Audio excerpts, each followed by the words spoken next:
On this episode of the Star Wars Time Show, Matt and Nick will keep the Andor talk going thanks to a few new revelations about the titular hero. They'll also talk about just how big Andor is in scope, which could be the largest Star Wars project of all time when the dust settles. If that's not enough Andor talk, then you're in luck, because they'll also run through a few official character descriptions to help you speculate on who's who in Season 1. John and Dave will get some love too thanks to a newly released interview on their shared universe and its interconnectivity. Of course, the show will end with the question of the week responses and the latest round of top 5 Star Wars fan artist features. Punch it, Chewie!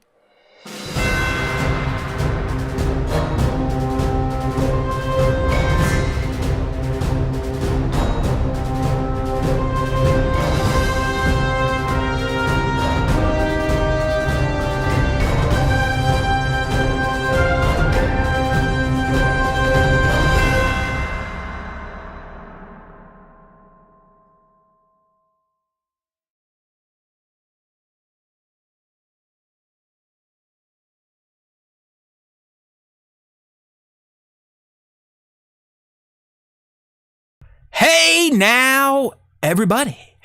Hey now, everybody. Hey now, everybody. All right, there's a 3 for 4 you on this Tuesday afternoon in August. The Star Wars Time Show is back. We're live. We're recording.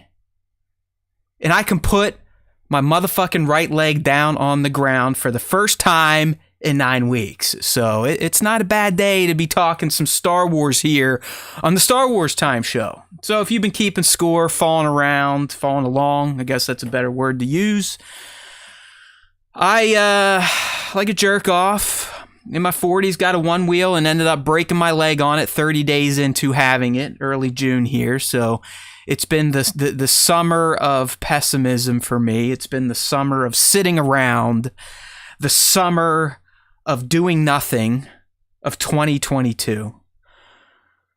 Not that that's changed much, Nick, but last week on Friday, I had my first physical therapy day, and they granted me some weight-bearing powers back to my right leg.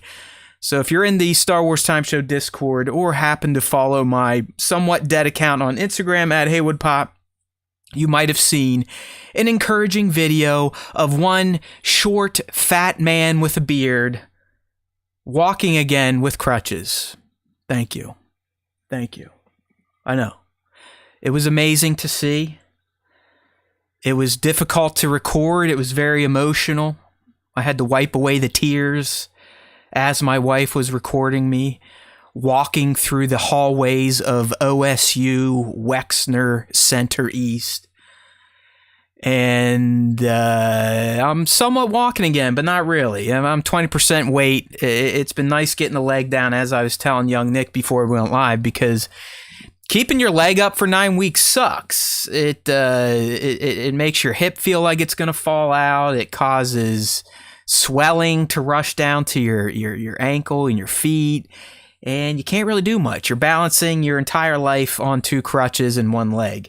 So being able to be somewhat bipedal again has been very, very, very, very nice and has increased my quality of life at least 5%. So notice the 5% number. I'm still very limited. A 2-year-old could take me out. They could run up to me and push me over and I'd easily fall. So we're not back to normal yet. And according to my therapist, normal, or my new normal, is looking like sometime in 2023. So yeah, like I told Nick here, when this is all said and done, if the world doesn't explode, or if we don't catch it on fire, the one-wheel incident of 2022 is looking like it's going to cost me about 7 months of normal life. So, boo hiss yuck. I know, it could be worse. I always understand that. I could have got a cancer diagnosis and could be dealing with my mortality. So I understand all of you that are rolling your eyes, and I love you for that. You should hate me for talking about my life and the small victories I have achieved. I get it. I hate people with positive stories as well. And knowing me, you can ask Nick. He's like, "Oh man, that's great. We're talking in Slack," and I'm like, "Yeah, it's okay." But then the pessimist kicks in, right, Nick? Where I'm like, "Well, but I can't do this, and my foot hurts, and my foot feels like someone hit with a bat, and I really can't walk that well, and I'm still 4 months out." So, while I may seem positive right now, my friends, don't worry. I'm still pretty down on life, but that's my normal setting, so don't get worried or anything. Don't get alarmed. It's not like my leg made me more depressed of a person than I usually am. It just kind of reminded me of why I live a pessimistic life. So some good news, some bad news. Some of the old Matt should just change his name to Eeyore news. You know what I mean? If you don't know who Eeyore is, check out Winnie the Pooh. But he and I, we share an outlook on life and always have. So it's not always fun hanging out with the Eeyores of the world, right, Nick? Us Debbie Downers. Nothing is ever good. Everything is always bad type of people. Yeah, I mean, that's just how some people are, and there's not much you can do about it. So you just let them. Right. You let them stew in their own self. Let them be miserable, loathing and pity, and just shake your head. You just move past it. Okay, well, we do like to talk Star Wars on the Star Wars Time Show, but as things have been the past few weeks due to, really now, we'd be really gearing up for Andor, but we know, thanks to a reveal 2 weeks ago, that it has been delayed. So we're back to kind of twiddling our thumbs and figuring out what or what not to cover on the weekly edition of the Star Wars Time Show, which is live right now. Come join in every Tuesday on YouTube, 2:30p EST ABC. You know what I mean? Let's go. Join up. You can get in here with the Sir Dorks of the world and the Klondike Studios and the Tones. And hey, we got a new one. Emerson Ford, what up? Darth LVJ, let's go. I agree. All right, so since this is a Star Wars Time Show, Nick, let's go ahead and open up with the Gray Man, because that makes sense, right? It's not even sci-fi, but hey, we've always pledged, at least since the pandemic, that we talk a little pop culture to open the weekly Star Wars Time Show. And since we don't have a ton of Star Wars topics to get into today, we got some good ones. We got some official stuff on Andor, which I want to dig in with my friend here, kind of see where his head is at on all that stuff. We got some stuff from John and Dave, the new Star Wars gurus at Lucasfilm. But really, I mean, it's going to be a shorter type of show. Might even get a little Mando Matt game in here. We all love to see me win, so I like to win. So we'll try that. We'll try to get that game in. But first, quick thoughts on The Gray Man, which dropped on Netflix a few weeks ago. So this is kind of our day late and dollar short review period, which we're known for. We're known for telling you about stuff that's been out for a few years. But who gives a shit? Who gives a fuck, as they like to say. So, The Gray Man, Nick, I don't know. I know you haven't seen it, or you probably don't even care to see it. I don't know if you saw some of the buzz around it, like, the Russo brothers, the Avengers guys, they're reuniting with Evans and blah, blah. Ryan Gosling's in it, Ana de Armas. I mean, it's got some Hollywood pedigree to it. But apparently when it came out, none of the critics liked it. It hasn't done so well on Metacritic or Rotten Tomatoes, IMDb, wherever you can get your ratings and reviews, that people tend to just review, bomb, and ruin anyway, so who really knows?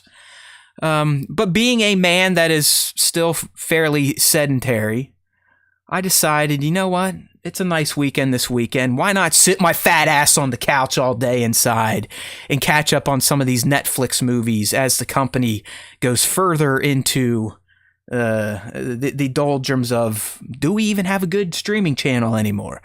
But I will tell you, I actually found The Gray Man to be very serviceable for a spy action type of movie that is made for Netflix. Nick, I don't know if you'll agree with me on this, but I feel like we've reached a point in entertainment now where, studios aren't afraid to make movies for Netflix, but to me, they still kind of feel like a movie made for Netflix. Does that make sense? Like, it doesn't quite... Like this didn't feel like a Mission Impossible, but it kind of did, but it felt like a Netflix version of a Mission Impossible. You know what I mean? Yeah, I mean, they like studios don't put as much effort or money into developing like streaming movies because there's no direct return on them. Right. So yeah, I agree. I would agree. And I looked this movie up, and apparently its budget was still $200 million. So I'm like, well, what's going on here? I mean, the Russo brothers, that they know how to spend money and make it look like they spent money. And I'm not saying it looks cheap, but it's weird. It's like these direct to Netflix movies or limited theater runs to Netflix. They're missing that one layer of polish that makes them feel like a theater release, like a Top Gun Maverick. Yeah. But I think that what Netflix is like, what their problem is that they're buying these films from these studios when the studios know that if they've released them in theaters, it wouldn't make money. That's a good point. And that's Netflix's problem. They're getting like all of like the bottom of the barrel stuff that have like names in it. Like, oh, this movie's got great names in it, but they like the studio probably looked at this film and they were like, this is gonna bomb or it's gonna lose us money. Yeah. So we'll just sell it to Netflix and break even. Yeah, because it's got a great pedigree, like I said. Had money behind it. You got Gosling, who I think has won some stuff. You got Evans, who's he's a brand, if anything else. I mean, he's a fucking brand. The guy's done nothing but big time pop culture movies, I think, since his career started. And then even the Russo brothers are going to have name recognition from the MCU and all the movies they made in there. So but you are correct. I wouldn't say anyone signed up for Netflix to watch The Gray Man. Being a Netflix subscriber, it's nice to like, all right, I'll throw it on. I'm already paying these assholes $20 a month or whatever. It's better than watching, Iron Chef for the 50th time or what's that one, Blow? I mean, not that Blow's a bad show, but it's a show about making glass or something like that. So, is it called Blow, Nick? That show's fucking awesome. Right. Blown but away. Again, we've watched every season. It's like a fucking reality competition show. You're not signing up for a streaming service to watch that type of stuff. At least I'm not. But you aren't wrong. Like, Gray Man is nothing that's going to drive someone to a service. With that being said, I still found that, as our one of our most high profile listeners is saying, Sir Dork, it was entertaining but forgettable. I think that's a good summary of it. It's worth watching, but it's nothing you're gonna then go and be like, holy shit, did you see Gosling and Gray Man? Oh my goodness, the stuff they do, the action sequences, it's amazing. But it's still, if you got 2 hours to kill and you got, a buddy over, a significant other, and you want to throw something on that's not going to make you feel like you're wasting your life or that you may have to perform surgery on your eyeballs, The Gray Man you could do worse. Let's just put it that way. I know I didn't sell it high, but I would give it a 7 out of 10. It's that type of movie. It's a higher end, like a low B, high C type of flick. So sticking with Netflix movies and reviews, I got a new one for you. Now, this one is somewhat timely, and it does have a Star Wars connection, Nick. Because this movie, Day Shift, which just dropped, I think, last Friday on Netflix, starring Jamie Foxx, Dave Franco, and the reason everyone should watch it, Snoop motherfucking Dogg. All right, that's reason enough alone to check out Day Shift. Plus, it's about vampires. But if you're on the live stream and you're looking at the poster I got pulled up, one of the beautiful women that stars in the film is none other than Ahsoka's very own Natasha Liu Bordizzo. So, if you want to get a look at what the live-action Sabine is like in a role, how she acts, what she's like in an action type of flick, Day Shift is definitely something worth checking out, because she plays a fairly prominent side character, but the character gets mixed up into some action sequences. So you can kind of get a good look at how Natasha acts if you've never seen her before in action, as well as her just, I guess, stunt fighting abilities. And I have to say, Nick, she checks all the boxes. I think based on her performance in Day Shift, we should have no fear about her bringing live-action Sabine Wren to life.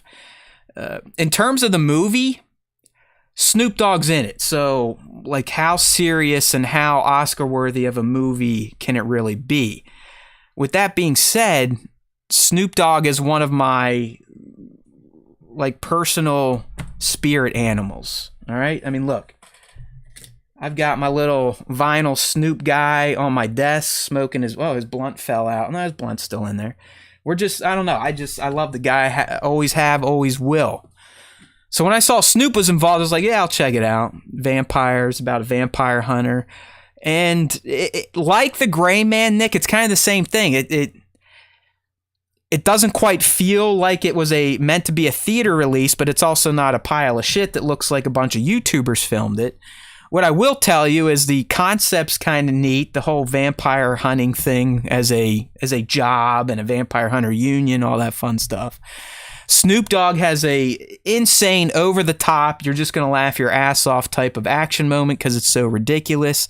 Dave Franco, who I think is trying to come back out of his rapist brother's shadow, is pretty funny in it, kind of playing that Dave Franco side character, funny guy, innocent guy role. And then, like I said, you got the lovely ladies, and one of them being Natasha Liu Bordizzo, an upcoming Star Wars actor. So Day Shift's got some very unique action sequences with the way the vampires fight and how you got to kill them. So that it's got that going for it. It's got some great gore, and the whole thing is just over the top. So Day Shift, I also think, wow, nothing you're going to write home about is still worth checking out if you have yourself a Netflix subscription. Okay? I know Nick's a big vampire hunter type of guy, so he and Taylor will be checking this one out tonight, because I know Taylor loves movies with gory killing and just when they're not very serious about their subject matter. So there you go. Those are my Netflix movie reviews of the week. Nick and I, we were just talking about The Sandman. I just got into it last night. Pilot's good.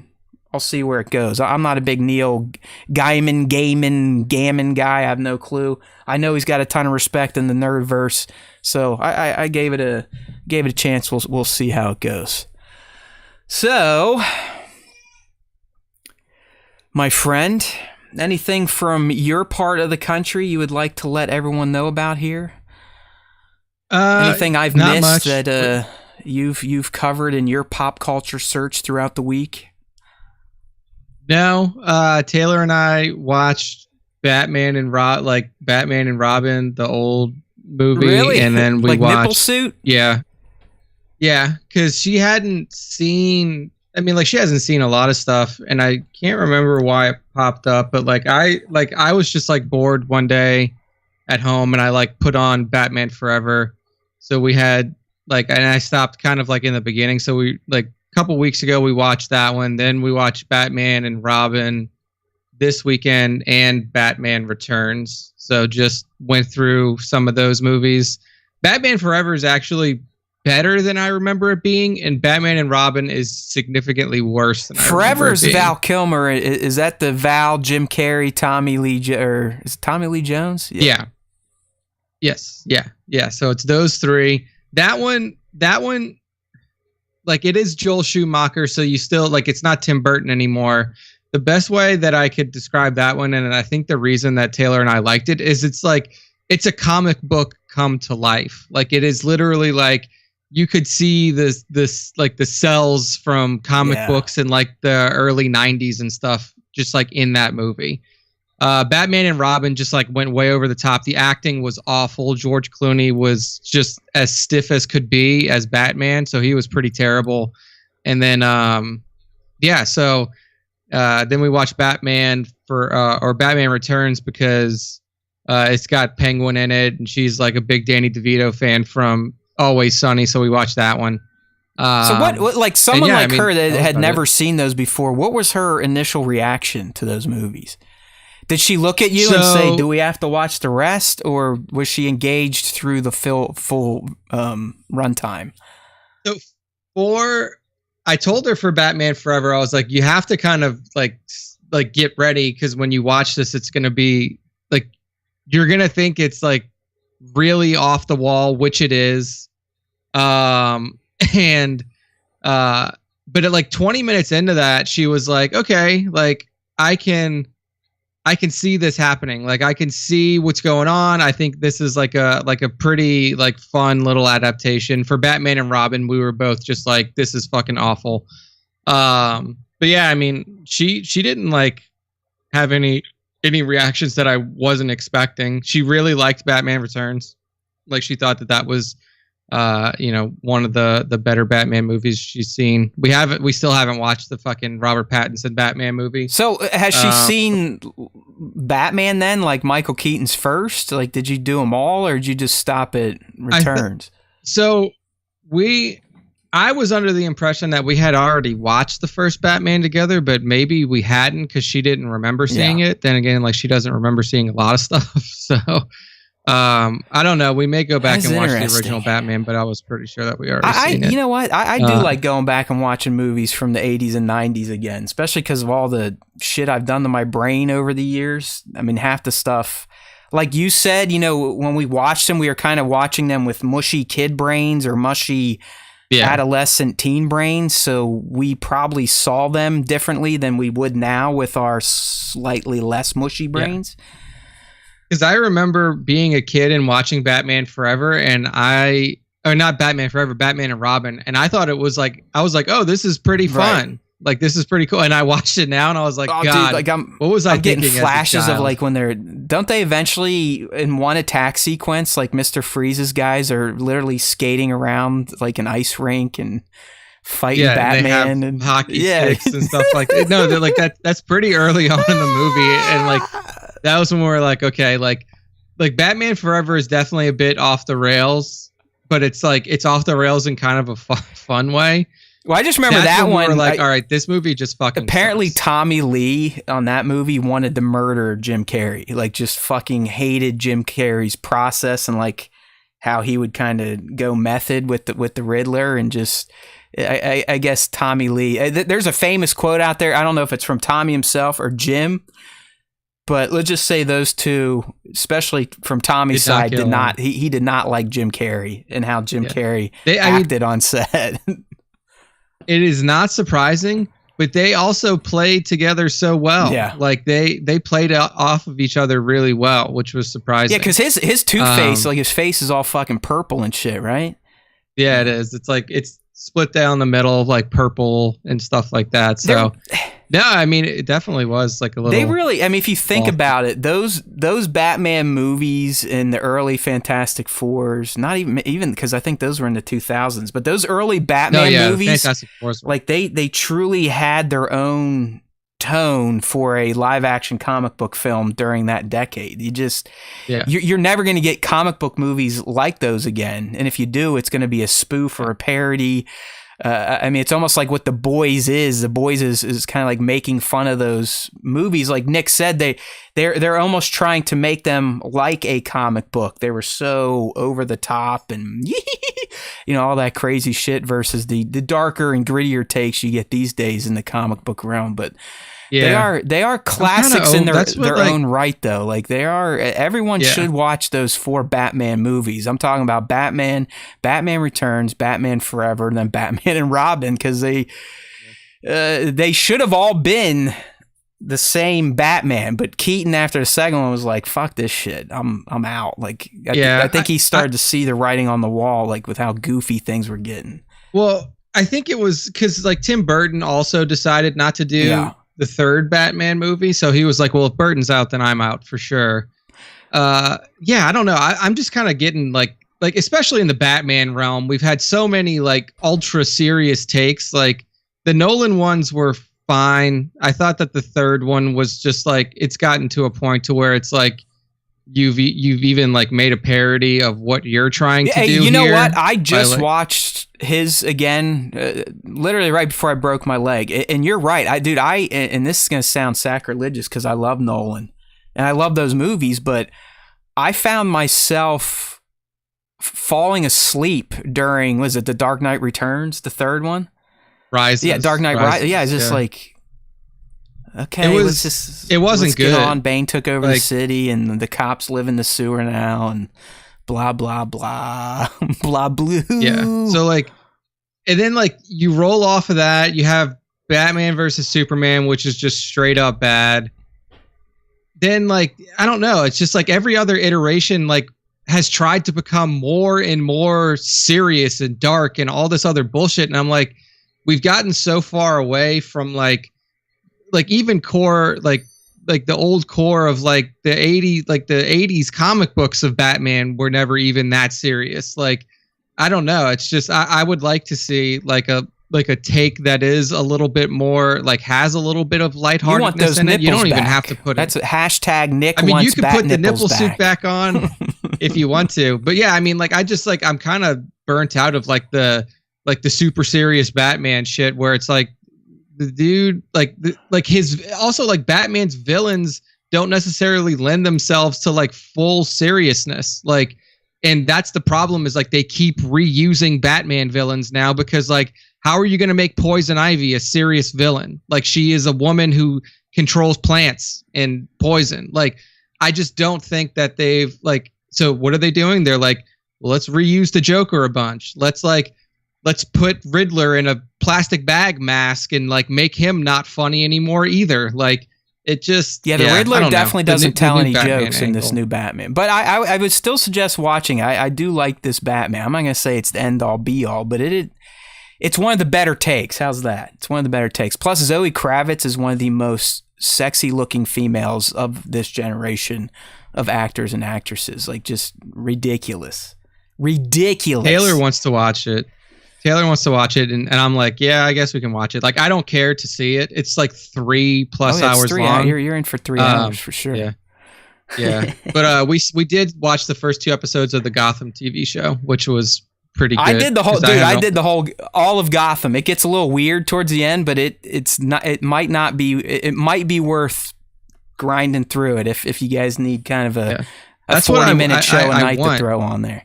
Because that's where I first met Cal Kestis. Like, he has a turn on that as it was never confirmed if he was or wasn't, but he was. But he plays like a version of the Joker, and it is one of the best portrayals of the character that you're going to see.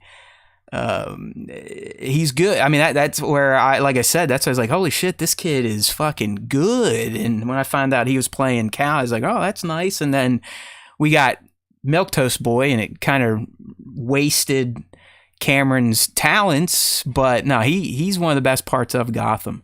Like I said, it's one of those, I think it was another CW show, so that's what you should expect out of it. But they did allow it to kind of finish itself. It wasn't just canceled and nothing gets resolved. Like, it does go from a beginning to an end, even if the end was a little strange. So I would say that one is maybe worth putting a little time into. Look, Sir Dork, too, here in the chat. Gotham is super goofy, but he loved it. So there you go. All right. What do you think? Talk a little Star Wars? Why not? It is the Star Wars Time show. We tell everyone there's always time for Star Wars time. And even the former guy loves Star Wars time, as you can tell by all the ads that we get on the StarWarsTime.net site. If you're on the stream right now, that's like the only ad that shows up. I don't search for Donald Trump stuff at my house, okay? I don't quite know why I get all these ads all the time. If I could, I would block anything with his name, family name possible, but for some reason on StarWarsTime.net, it likes Donald Trump ads. Okay. So like we said, I'm sorry, Gotham was Fox, my bad. Don't want to taint it with that CW ook. Hey, how about Ezra Miller coming out and apologizing finally after his summer of fun? Well, it's because WB literally said, like, we may just not. Well, I was going to say, because I don't know, like, I know you don't fuck around with the internet and socials and pop culture for the most part, so I didn't even know. But yeah, there was an article where Warner Brothers essentially laid out a 3-option plan for Ezra in The Flash. And option 1 is he's got to come in and perform his mea culpas, which looks like that's the option they took, because today he has a big Variety article on how how they is a fuck up. Option 2 was release the movie, but essentially cut him out of all promotion and just pretend like he was never in it. And then option 3 was the one I didn't think they were going to do, especially with all the money they already have dumped in, was to just scrap the Flash altogether. So today it does seem like they're pursuing option 1 until they actually figure out that his alleged cult is real. But it is funny. Were we talking about this last week and how WB has allowed that project and Ezra to kind of simmer, but they just waxed Batgirl to save like on a tax credit in a heartbeat. It's funny. I think we did talk about that. So, hey, we would have saw Michael Keaton's Batman again in Batgirl and possibly The Flash if it makes it to theaters one day. But it sounds like Ezra is on the road to pretending to get better so WB doesn't lose $200 million. How's that? Yeah. Okay. It's a man's world, dude. It is a man's world. That guy did some alleged heinous shit. One of them literally just got arrested for stealing stuff, and still they're sticking with him. Okay, I don't think they'd do that if that was a female lead. All right, probably not. So, Andor time. Everybody loves them some Andor, and as we found out, it's not even the dude's real name. And no, this is not a spoiler, so Variety put this out like a week or two ago. I somehow missed it. My little R2-D2 antenna didn't pop up. We didn't catch it. But we have learned through official channels that Cassian Andor is not his real name. So how's that? I mean, I think it was just last week or 2 weeks ago, Nick, we were talking about BMO or B2 or BD, whatever the fuck the droid's name is, and how it's the Andor family droid. And we're like, oh yeah, little Cassian was probably playing with it. He was a little kid, and his brother was probably riding on it like it was a rocking horse. And come to find out, he's not even a freaking Andor. So, and that's interesting. I think that opens up some speculation. I think it's going to set the tone for episodes 1 through 3 and what we're going to see, but more on that later. That's called a tease, my friends. So, if you're sitting there going, well, if Cassian Andor is not his name, well, then what is his real name? Well, as Nick kindly alerted you, with spoilers, again, this was given in an interview from Fiona Shaw, who is Marva Andor, a real Andor. But anyways, and I guess Bespin Bulletin kind of broke this, but Cassian's real name is either going to be Casa or Casa, as in C Asa or K Asa. So Casa or Casa. How's that? Look at that. How's that for a fucking reveal? How awesome. I mean, honestly, we're at the bottom of the barrel here, trying to scrape shit out for what would be interesting before the show comes out. So what did they just do? Add an N at the end? Yeah. It sounds like. So here's, and like I said, and maybe we should save the speculation for the actual, because somehow the Andor production guide went out last week through Reddit. It's not really a link that I think Lucasfilm wants everyone to have access to, but hey, it happened. We got our hands on it, and it had official Lucasfilm blessed detailed information on Marva Andor, Cassian, some of these other characters we're going to talk about. So maybe we'll save that for then. But yeah, so the fact that Cassian is adopted, I think is going to play into, obviously, his hatred of the Empire, because you have to figure the reason he gets adopted is because his proper family, along with his planet, gets wiped out when he's a kid, and he ends up, I think, on this Ferrix planet, ultimately being adopted by Fiona Shaw's Marva Andor, who we've seen in the trailer. She kind of lives in that, it looks like a gutted out old starship of some sort. And it seems that's where we're going to pick the series up, and that's where we're going to pick up Casa as Cassian Andor, the adoptive son of Marva. So yeah, there's that. But like I said, we'll get more into speculations during the segment when we go into the official product guide and all that stuff. We did also get some images. Hey, look who it is! It's the first grader here. That's right. Mm-hmm. Oh, you got to get in camera. There you go. First grade now, new haircut, short hair. She's all growed up, right? Look at that. Too big for daddy these days, huh? And now finally 6 years old. Yeah. Well, you've been 6 for a while. Finally. But now you're in grade school, no longer a kindergartner. Good day? Yeah, All right. just about to clean the cats. Oh, great. They'll love to hear that. Okay, good to see you. Glad you're back. Nice to see you. See what I mean? Do you see the difference? Literally, one week in. Do you remember when she used to come down here? Oh, hey, Yeah, Dad, love yeah. you. May the force be with you. Now it's like, leave me alone. Quit talking. You're embarrassing I me. have school friends Yeah, now. I've got something to do. It's killing me right now. It's killing me, Smalls. I'm telling you. Like it. Without going too much into personal life, I can tell you these past 2 weeks, as my leg has gotten better, I think some of my built-in mechanisms for dealing with the summer of death are lifting, and my mind is now being able to kind of reflect on the time that I missed with her over the summer, and it sucks because it's like she's only 6 once. She's only 6 during the summer once, and I missed that. Like 9 weeks of it gone. Not that I could really even do anything now. I mean, I'm still dual crutching. Like, hey, wait for me. I can only go a mile an hour. But yeah, it blows. And the fact that we only have one, it's like every day is precious to this old sappy bearded fool at this point in time. So I'm going to stop talking about this stuff so I don't tear up. So let's get back to our Andor, because Nick found us some images that we can check out, see some of these characters that might be friends with Casa, or Casa, as they say on Ferrix.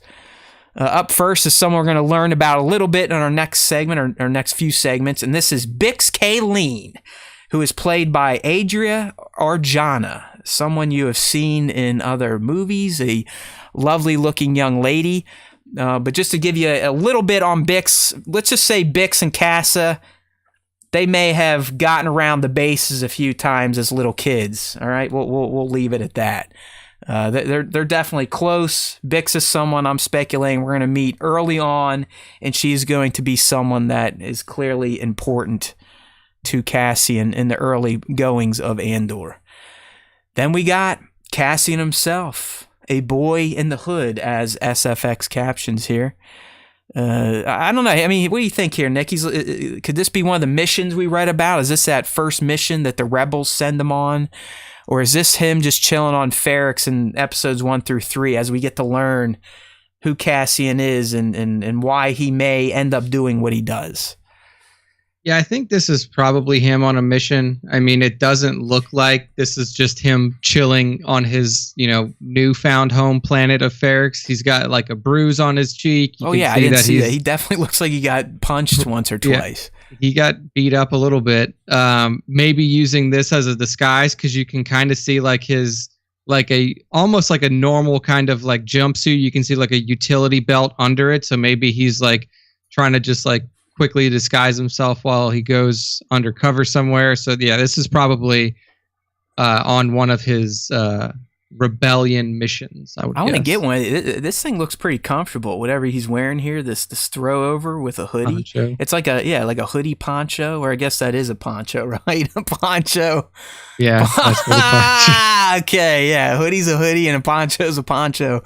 There is no such thing as a hoodie poncho unless you are on the Star Wars Time Show. Well, we don't really need to. We know who this is. There's Genevieve. We got some more to talk about her. I'm telling you, for me, once we get to this character segment, I think Mon Mothma and this Luthen character are going to be presenting some of the more interesting bits of the story for me, because they're going to be dealing with kind of the cream of the crop, the top of the food chain type of people that are living in the galaxy at this point in time that you may not think care about a rebellion, and I like that angle. Like the ultra rich and the well-to-do caring more about poor people. I like that. So, I've said this for a while, and here in our next shot, these two right here, Stalin Skarsgård Luthen, I'm telling you right now, is going to be a major, major player in Andor because, as we're going to learn here, hey, look, he's got some Mando armor in the back. Did you see that? I just noticed that now. In the very back corner like of that breastplate. image, that's pure Beskar right there. But this Luthen character, Nick, let's just say he should go down, and there should be statues of him in the New Republic as one of the greatest recruiters for the rebellion of all time. I'll leave it at that for now. That's another tease for everyone that we want to listen to the rest of the show. Here's another guy we're going to learn about soon. His name in the show is Cyril Karn, played by Kyle Soller. And he works for like a local security bureau that I believe Cassian's going to kind of go against, maybe get himself in trouble and make this guy look like a dipshit. One of those, we've seen that narrative before, right? Like the cool guy, the main character, and then like this kind of cop or someone of a lower level security force is in the same town. They know each other. They don't like each other. And the cop, the authority figure, has a chip on his shoulder for the rebel type of figure. So that's what I'm thinking here for our boy Cyril Karn. Good Star Wars name, by the way, Cyril Karn. I like it. Then really the next are just Cassian. So we've seen Diego's lovely face a few times here. All right. Yeah. So. Yeah. I mean, you can see the last picture is probably in the same area. Like he always, unless he just always has that mark on the right side of his face under his eye. Because like in all three of the pictures that include him, he always has some sort of like bruise or scrape or something in that exact same spot. So yeah, he's not living an easy life. Lazy. There's no doubt about it. And I think that's the point. I mean, Cassian is essentially he's like the microcosm of what's happening to a majority of these denizens of the galaxy. So through Cassian's journey in Andor, we're going to get to see exactly what life has been like for people like him that have either been displaced because of the Empire and blowing up planets or taking over planets for resources, and just how downtrodden a majority of the galaxy is versus what the Empire may be showing on the surface of shots of Coruscant and the, better off planets and better off sectors and cities and towns that have kind of acquiesced to the Empire's rule and have allowed its corrupt local politicians and governors and whatnot to profit at the expense of the masses. So someone in here, Dr. Awesome, welcome. He's saying they're very interested as a more mature Star Wars show. I think that is a very true statement, and it kind of leads into our next topic. And if you're going to have this more gritty, detailed show, it's going to be big. Its scope is going to be massive. Its scale is going to be gigantic. And that's exactly what Tony Gilroy explained in an interview about Andor, is just how freaking huge it is. And we're just talking about season 1. We know season 1 is only going to cover a year's time. But just in season 1, Tony Gilroy is promising, and this was confirmed in that production guide, that Andor is going to have over 190 speaking parts. Okay? A speaking part, Nick, I think you probably understand, is more than just someone in the background with, chatter at a bar. A speaking part is literally, they had to block a scene, get you in camera, you talk, and your words mean something to the story.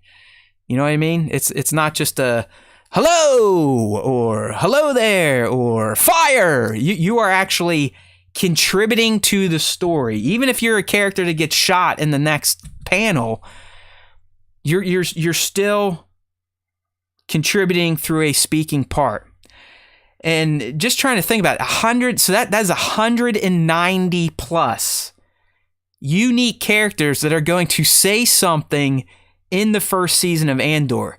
And if you sit there and you think about, let's just say the first season of The Mandalorian, I mean, Nick, just off the top of your head, if you scan through some of the episodes, how many speaking parts do you think The Mandalorian season 1 had? I have no fucking clue. 50? I don't know. 60?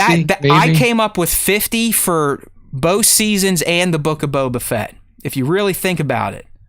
Because really, who are the main people speaking? Din, Greef, Cara Dune, what's her name? Amy Sedaris, Peli Motto, Cobb Vanth. I guess we don't need to go through all of them, but yeah, there's not as many as 190. So yeah, I wasn't going to sit here and do it all. Nick would just literally, he'd be like, "Damn, I wish my." All I don't think this means anything. I'm gonna be honest with you. Why not? Because it's just like to me, this is like Gilroy saying, "Look how cool I am. I could put 190 different speaking parts in this." When realistically, it's not about how many speaking parts you have. It's about the quality of what the people are saying. Well, let's let Tony talk. Maybe maybe I went too long trying to set this one up, and you were like, "All right, next, shut up, dummy." No, what he is saying, it's setting the scale of the universe of Andor. When you have 190 speaking parts, that's a lot of characters that are going to be featured in 12 episodes. There probably haven't been 190 speaking parts in the 9 Skywalker films. Think about it. There probably haven't been 190 speaking parts in the fucking Marvel Cinematic Universe, which is why I'm saying I don't know if this means anything. Well, like, it's a number, right? He's trying to tell us, Nick, how big Andor is, and it's going to be big through all the characters fans are going to meet that are talking to them, okay?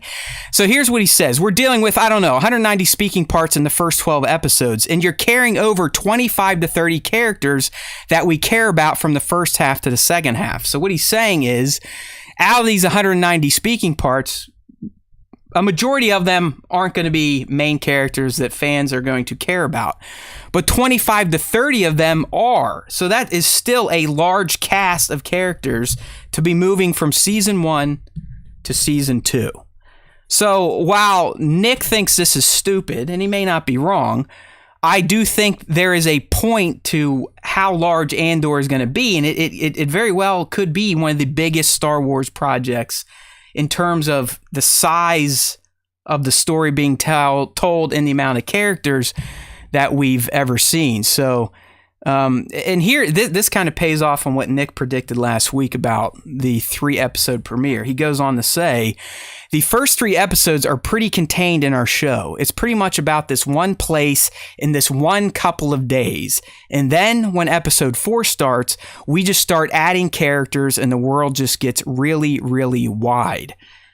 So like we said last week, I think Nick was the one when, Diego's like, episodes 1 through 3, it's a self-contained story. I'm like, well, there's no self-contained Star Wars anything. But Nick's like, I think he's talking about episodes 1 through 3, and that's what Gilroy is confirming here. Essentially, it's now sounding, Nick, that episodes 1 through 3 of Andor Season 1 are all going to be set on Ferrix, introducing Cassian, his adoptive family, his other friends, some of the antagonists he's been dealing with in his life, and he'll probably do something big and dumb that really gets the party started towards the end and gets him mixed up with the greater galaxy and the ISB and all that fun stuff.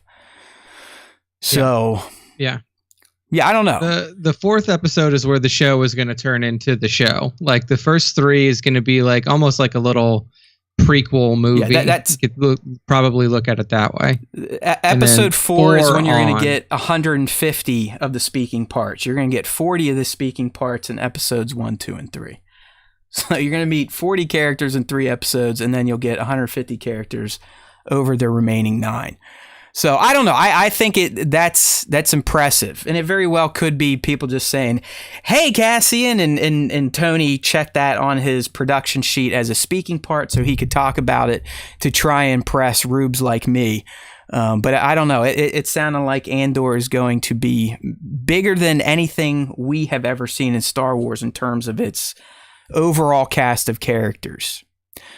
In the same interview, Gilroy went on to kind of discuss how he approaches Star Wars canon. There's some good ones in here.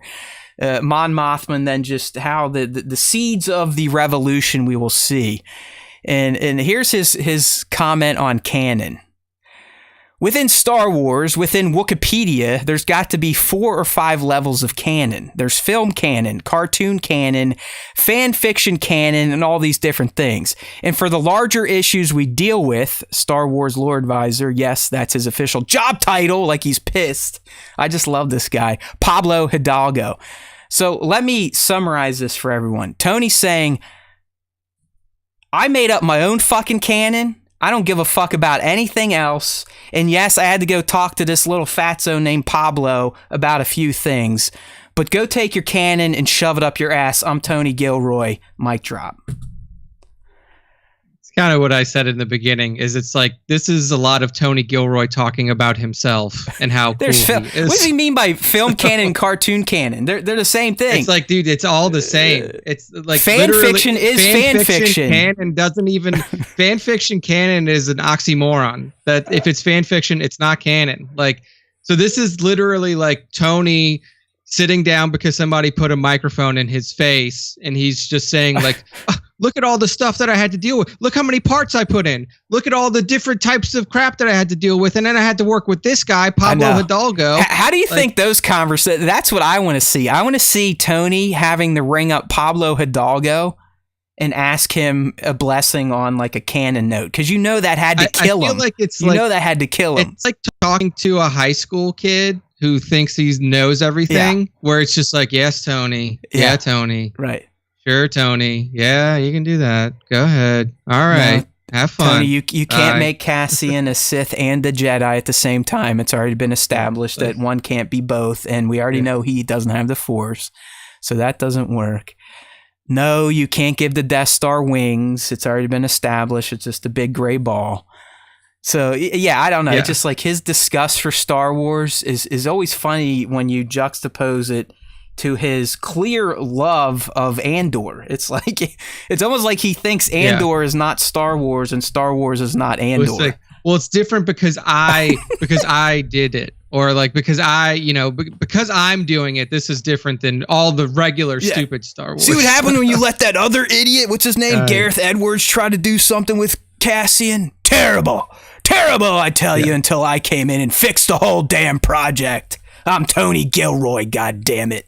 Like, I think the show will be good. Like, I really do think that it's got the potential to be one of the best, but it's just like, this guy is just so conceited that it's hard to look past it when you read stuff like this, because it's just it's like him talking about all the stuff that he did. Oh yeah. And that's the only way that he can put it.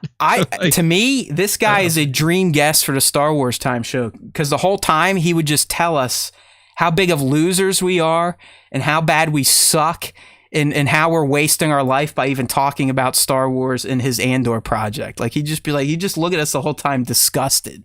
Like, you freaks. Like, what are you doing with your lives? I'm Tony Gilroy. Well, speaking of Gilroy, we got a few more nuggets from him, because he truly is our guy. Like, you know, we pick on him, but we do love him here at the SWTS. So a little more on Mon Mothma. Our goal is to have as many varieties as you possibly can, and Mon Mothma has her own rebellion. See, this is the stuff I'm talking about. People will find out a lot more about that as the show goes on, because there's some really interesting things that we're going to say about her. It's not that we're reversing canon or anything, Pablo. We're just going to tell you that, wow, you had no idea what some people were really about, and maybe you don't understand why she's doing it. So what do you think he's trying to say about Mon Mothma? Is he like some fucking ninja? She like, you know, she's like an alias. She's gonna strap on a costume and infiltrate Palpatine's office or something? I think that what he's saying here is that, like, we've always looked at Mon Mothma as like this very altruistic person who's only doing what she's doing because it's the right thing to do. Like, that's how we've always seen her. Like, she's the leader of the rebellion because this is the right thing to do. The Empire's bad. She knows they're bad.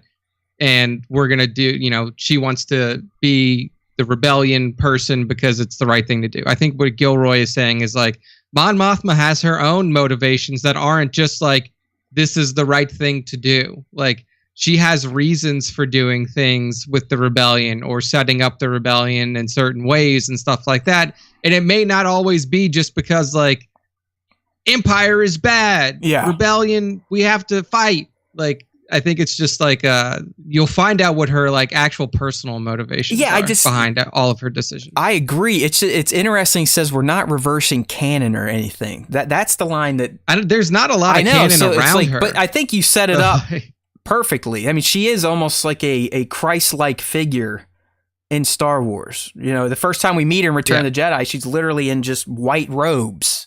Looks like a fucking Catholic priest. You know, I'm waiting for her to, you know, do all the himinas and hominas, you know, in the body of Christ, in the blood of Christ, all that stuff. So yeah, it's almost like, what would her motivation be then? I mean, to me, I would think it would have to either revolve around the planet she serves, which I think is Chandrila, or some familial something like something's happening to the family. But is that enough to start a galactic rebellion? I don't know. But that is interesting, and I've said this day one. Mon Mothma to me is more intriguing than Cassian at this point.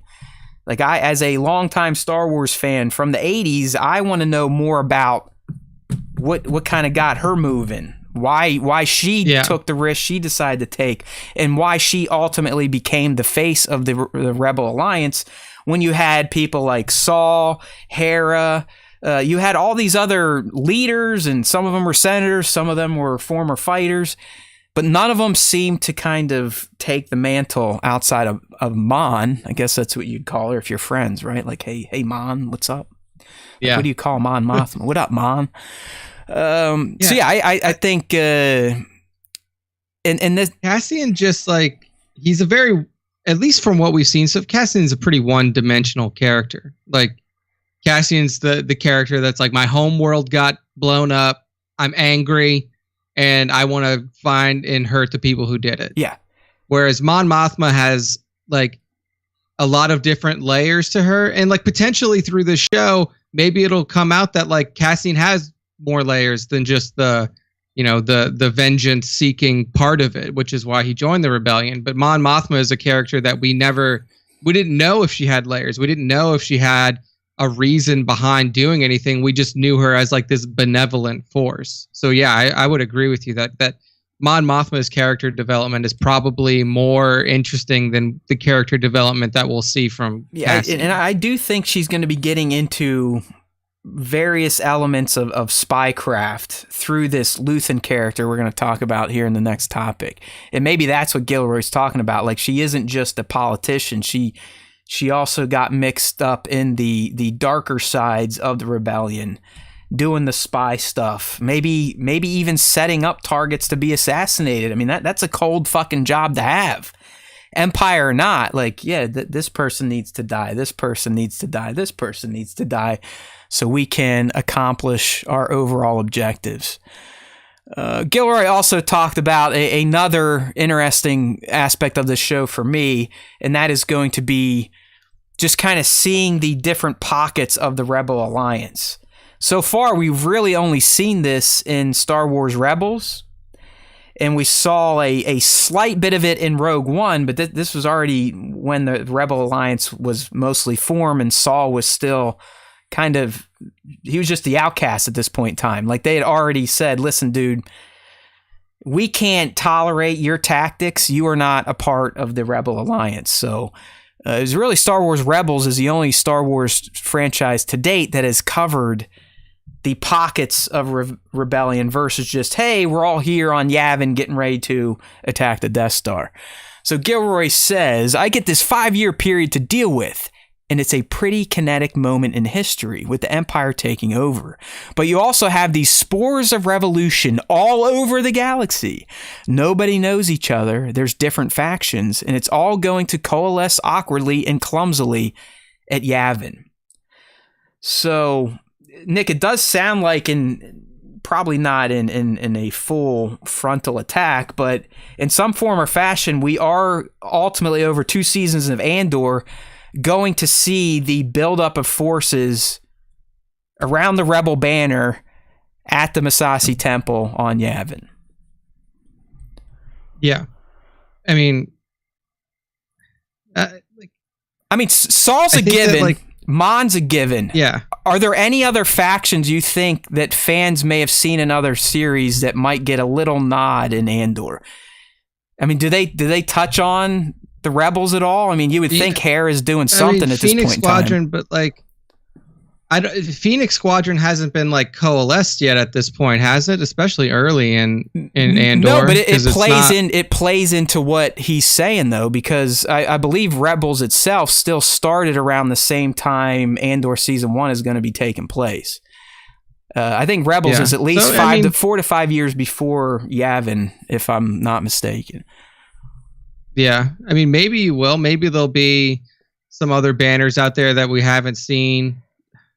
I'm hoping that just get name drops. Even if he just says that, hey, we've been hearing about this Ghost Crew and they linked up with Phoenix Squadron. Because you got to remember, Ghost Crew was not Phoenix Squadron. They met up with Phoenix Squadron and then became a part of Phoenix Squadron. I forget he was an Asian captain. I forget his name. He ends up sacrificing himself. But either way, I doubt someone like Gilroy would go that fan-centric and actually introduce the Rebels, even though they've technically been introduced in Rogue One. You saw Chopper, and I believe they said something about General Syndulla. I don't know. Either way, they were featured there. But do you think Gilroy could be convinced to have a fan service moment like this by having a quick intro of live action Hera, or is Dave saving that for Ahsoka?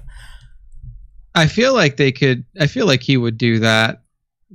Just a little moment. It's not going to be as big as something in in Ahsoka or anything like that, but I feel like just having them mentioned, it would make sense. Or, putting their banner, maybe introducing, or not even really introducing, but mentioning their name, the name of the Ghost That's Crew, what I mean. Even if there's, even if it's just I don't think that Hera's going to be in it. Yeah. Even if it's just a reference, that I think that would be enough for most people. I don't think Tony, to me, is not a guy that, even if Lucasfilm said, hey, you gotta introduce these people, I think he would say, fuck you. I'm going to take my ball and go home. Yeah, I don't think he would do it. He would not do it, for sure. But I think they could convince him to be like, hey, we've been hearing about this group on Lothal. Something like that. Even something like that is enough of a tip of the hat for me. I'd be like, all right, cool. Yep, that is a spore of the revolution that we know a lot about. The squadron over there on Lothal. I'm doing a little bit of... There we go. Yeah, so Jun Sato was the commander of Phoenix Squadron. And then the Ghost Crew, which would have been our Rebels cast, they ended up and joined Phoenix Squadron. I think end of season 1 or at least by season 2. All right. So maybe that, honestly, getting Commander Jun Sato in there, that would be a nice touch, because that would make sense. Not a prominent Star Wars Rebels character, but a big enough Rebels character that fans of that series would be like, oh yeah, I remember that guy. He's a hero that sacrificed himself, I think, in a fight against Thrawn's forces towards the end. So, yeah, it's the Mon Mothmas, and it's these little spores. It's not so much Cassian. I honestly, my focus for this series, at least at this point in time, is not even remotely close to being on Cassian yet. It's all everything else. It's the galaxy. It's the Mons. It's the Luthans, and the Rebels, really. Yeah, I think for the first season, it's going to be kind of widespread, because it seems like during the first season, Cassian's just still kind of a nobody, he just kind of gets started. And then maybe with season 2, once he works his way up into the higher ranks within the rebellion, then he'll I don't want to say he'll come more into focus, because obviously he's going to be in focus for a majority of it all, but you're not going to have the same level of focus on the other factions in season 2 as you will have in season 1. Yeah, you're probably right. There's so much going on. It probably will get a little more tighter on Cassian. 'Cause you and I, we've already pitched that they're probably one of the years covered in season 2, which we know is going to be a 3-episode run, could very well be the Cassian and K2 story. And that would be, like you're saying, a much more tight narrative. Yes, it's still going to be set in this broad conflict, but I think you're right. I think season 2 could open things up, especially knowing that 3 episodes covers a year. You could get slightly more targeted character stories versus what season 1 is sounding like with its 190 plus speaking parts and all these different factions across the galaxy trying to get linked up. So I don't think you're wrong thinking things get a little more laser focused in season 2, because as Gilroy has promised, the end of season 2, episode 12, will literally drop us right at that moment we see Cassian on that planet meeting his contact and then ceremoniously killing him because some stormtroopers were around the corner. Okay, one last little quote here, and this one actually comes from Genevieve O'Reilly, who plays Mon Mothma, and she talks about kind of the perils her character is going to face in that political arena. So when we meet Mon Mothma in Coruscant, it's a high society world of intrigue and political machinations. She is trying to be a voice for diplomacy and a voice for action, and trying to gather allies against this ever-looming autocracy. At the moment, the Emperor has all the numbers, and she is a very lonely voice. In order to change, she has to put her head above the parapet, which is highly dangerous, and I think that's what allows for the thriller element that runs through this season.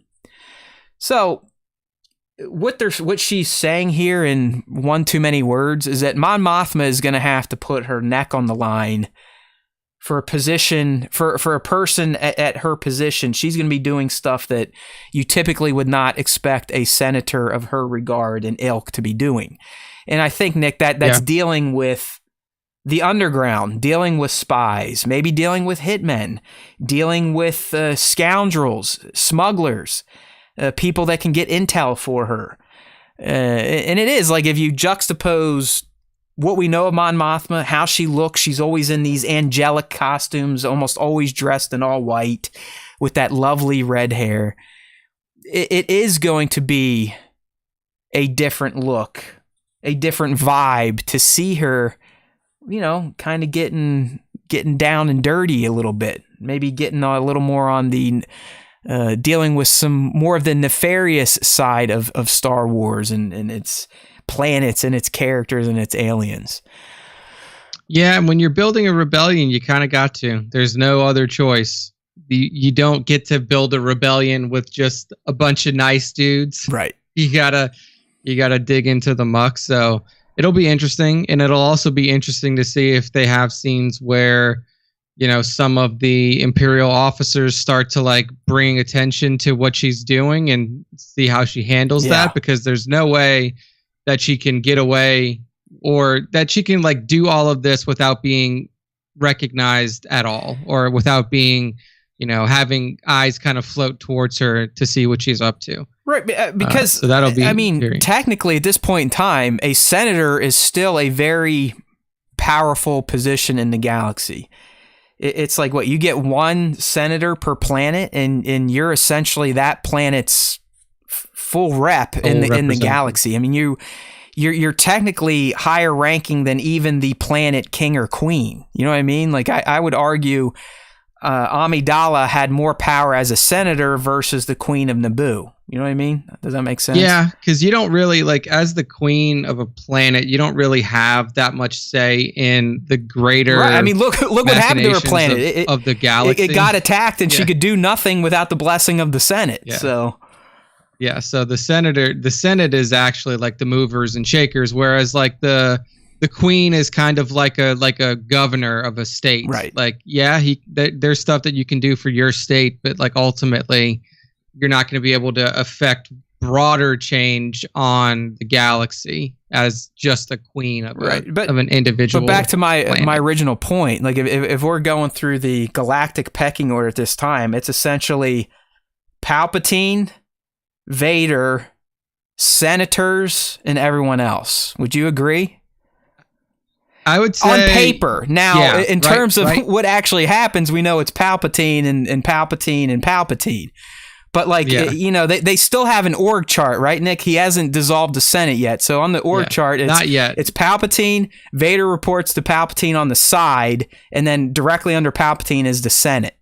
And then under maybe I wonder how much influence the Moffs have at this point. I'm gonna say, because I know that the Moffs are out there even now. I'm gonna say they probably have a lot, but on paper they still don't. You know what I mean? Because Tarkin says a very specific line, like, "Listen, the Emperor has dissolved the Senate and has essentially tossed the power to the regional governors, which were the Moffs at that time."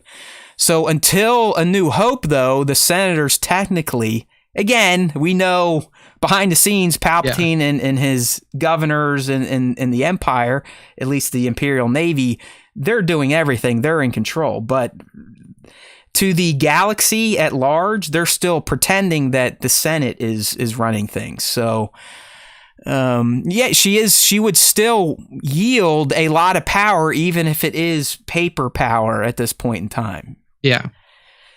Seems like she has a lot of power. I wonder how those Senate meetings go. I wonder if we ever get to see like a full Senate meeting where they're like they actually vote on something. Bro, but it never actually goes into sign action. Me up for it. I've said it here before. I mean, I'm not kidding. I am most excited for Andor's political shit more than anything.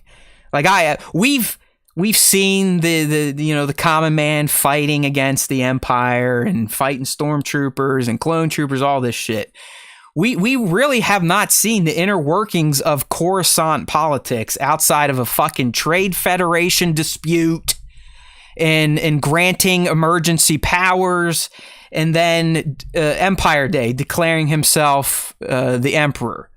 Like, I know this sounds boring, but sign me up for like a C-SPAN version of the Galactic Senate in one of its sessions. I would watch 40 minutes of that.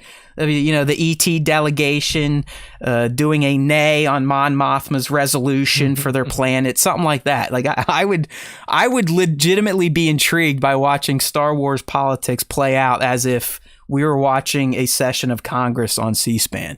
Because I think their Senate, at least from what we saw during the prequel era, is more exciting than what we see on TV with our Senate and our in the House. So I'm with you, man. Sign me up.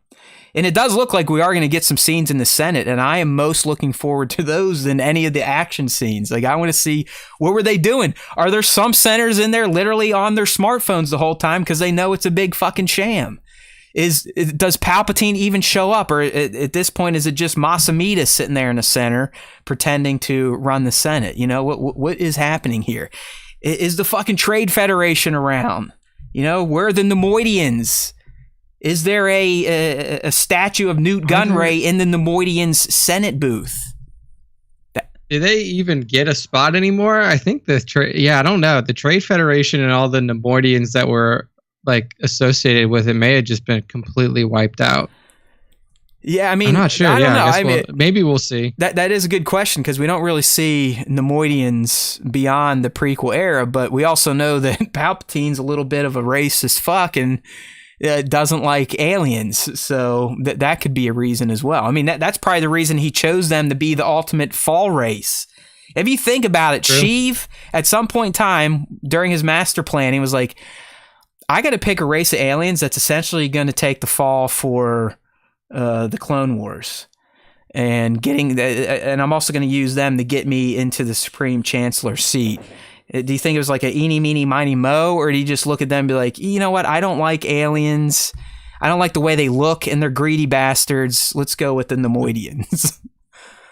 So I think maybe so. Maybe it was just those big ass heads. Because you're right. I mean, it's almost like the whole race. He wiped them the out. whole race gets wiped out. I mean, I know we only see Anakin take out Newt on Mustafar and some of his loyal advisors, but they just kind of disappear along with a lot of the alien factions that the Republic was kind of dealing with. I mean, I know that like they, Vader goes to Mustafar to wipe out all the rest of the Separatist leaders. He kills a couple of Neimoidians there. So I don't know. Maybe maybe the Trade Federation is just completely out of it now. They've been destroyed. Well, yeah, you would they've think, been dissolved. You would think in an empire that federations and techno guilds and techno unions and banking clans don't exist anymore because it's an empire. Yeah. So you're probably right. I don't know if he nuked the committed genocide on the Neimoidians, but I think you might be onto something. He just came in and you're like, you know what? We can make that money. You're out. Banking clan, we can do that. You're out. Techno union, we can do that now. You're out. And that's probably more than likely what happened. Yeah. All right. So hopefully you're not bored with Andor because we've got more for you. And this time it is all official. Not that stuff wasn't, but this stuff literally comes from the production brief for Andor. We've got it linked on StarWarsTime.net if you want to read the whole thing for yourself. It is a massive document. Luckily, you have idiots like me that have time to go through, and pull out the good stuff for you. So I just kind of went through this brief, Nick, and grabbed some of the more interesting anecdotes on the characters that we will be running to in Season 1, such as Bix Kayleen, Cassa, Cassian, Marva, Cyril, Deidre. All right, so let's kind of figure out who some of these people are. Cassian, we know where this guy's at. I think Gilroy kind of sets us up for the Cassian we're going to meet, S1E1 right here. He says he's sort of an adoptive son of a family that saved his life. So there you go. Again, no spoilers. This is all official before the show came out. Tony is telling it to you. And if Tony says it, it's true. And he's grown up on this planet Ferrix in a really strong community. And he is kind of the guy that nobody wants to see right now. He owes money to everybody. His mom's on his case all the time, and he's certainly not lived up to his potential. He makes a situation infinitely worse in the opening scenes of the show. He's become a fugitive. He's had the worst day of his life when we start the show. We're going to spend 24 episodes exploring his odyssey to become the person who gives his life for the galaxy. So maybe those shots that we saw of Cassian earlier were him on his home planet, and he just got the shit beat out of him because he's a bum who doesn't pay his debt. He's like he's a near-do-well. He's kind of like a young Han Solo. Let's be real, right? He's kind of like the Han we meet in the Solo movie, where he works for shady people and he does shady shit working for shady people that in turn gets him beat up. So but it's just a few things that, we got confirmed here. He is adopted. All right. He is going to be on Ferrix. And it's looking like during the first 3 episodes, or maybe even by episode 1, he's getting himself mixed up in some serious trouble on Ferrix. Probably with their local security and this Cyril character I've been talking about. I think that's where their beef's going to come from. And then that beef is going to extend beyond Ferrix and beyond just whatever little trouble Cassian gets himself on that planet. So like Kenobi in Kenobi series, we're going to meet a clay version of Cassian early on. He's going to have some experiences and live some life to get molded into the hero Cassian we meet by the end of Rogue One, which, that's what Tony's been telling us all along. All right, up next, Marva Andor, played by Fiona Shaw. This is confirmed Cassian's adoptive mother, so that B2 droid belonged to her and her family, but that's also why it's, attached to Cassian, because this is who he shacks up with after his planet gets destroyed as a kid. So, Marva is a new character created for the series, all right? She's played by Fiona Shaw, Harry Potter, right? I think that's where some people may recognize her. Marva has gone from being a prosperous businesswoman in this town to being still respected, but she's aging. Her son is confusing and a disappointment, aka Cassian. It's something that she worries about constantly. He's had so many troubles, and when our show starts, he's really in deep trouble. So Nick, maybe it's like literally episode 1, he's already in the thick of it, and by the end of episode 3, he gets into like galactic wide problems and kind of has to get away from Ferrix.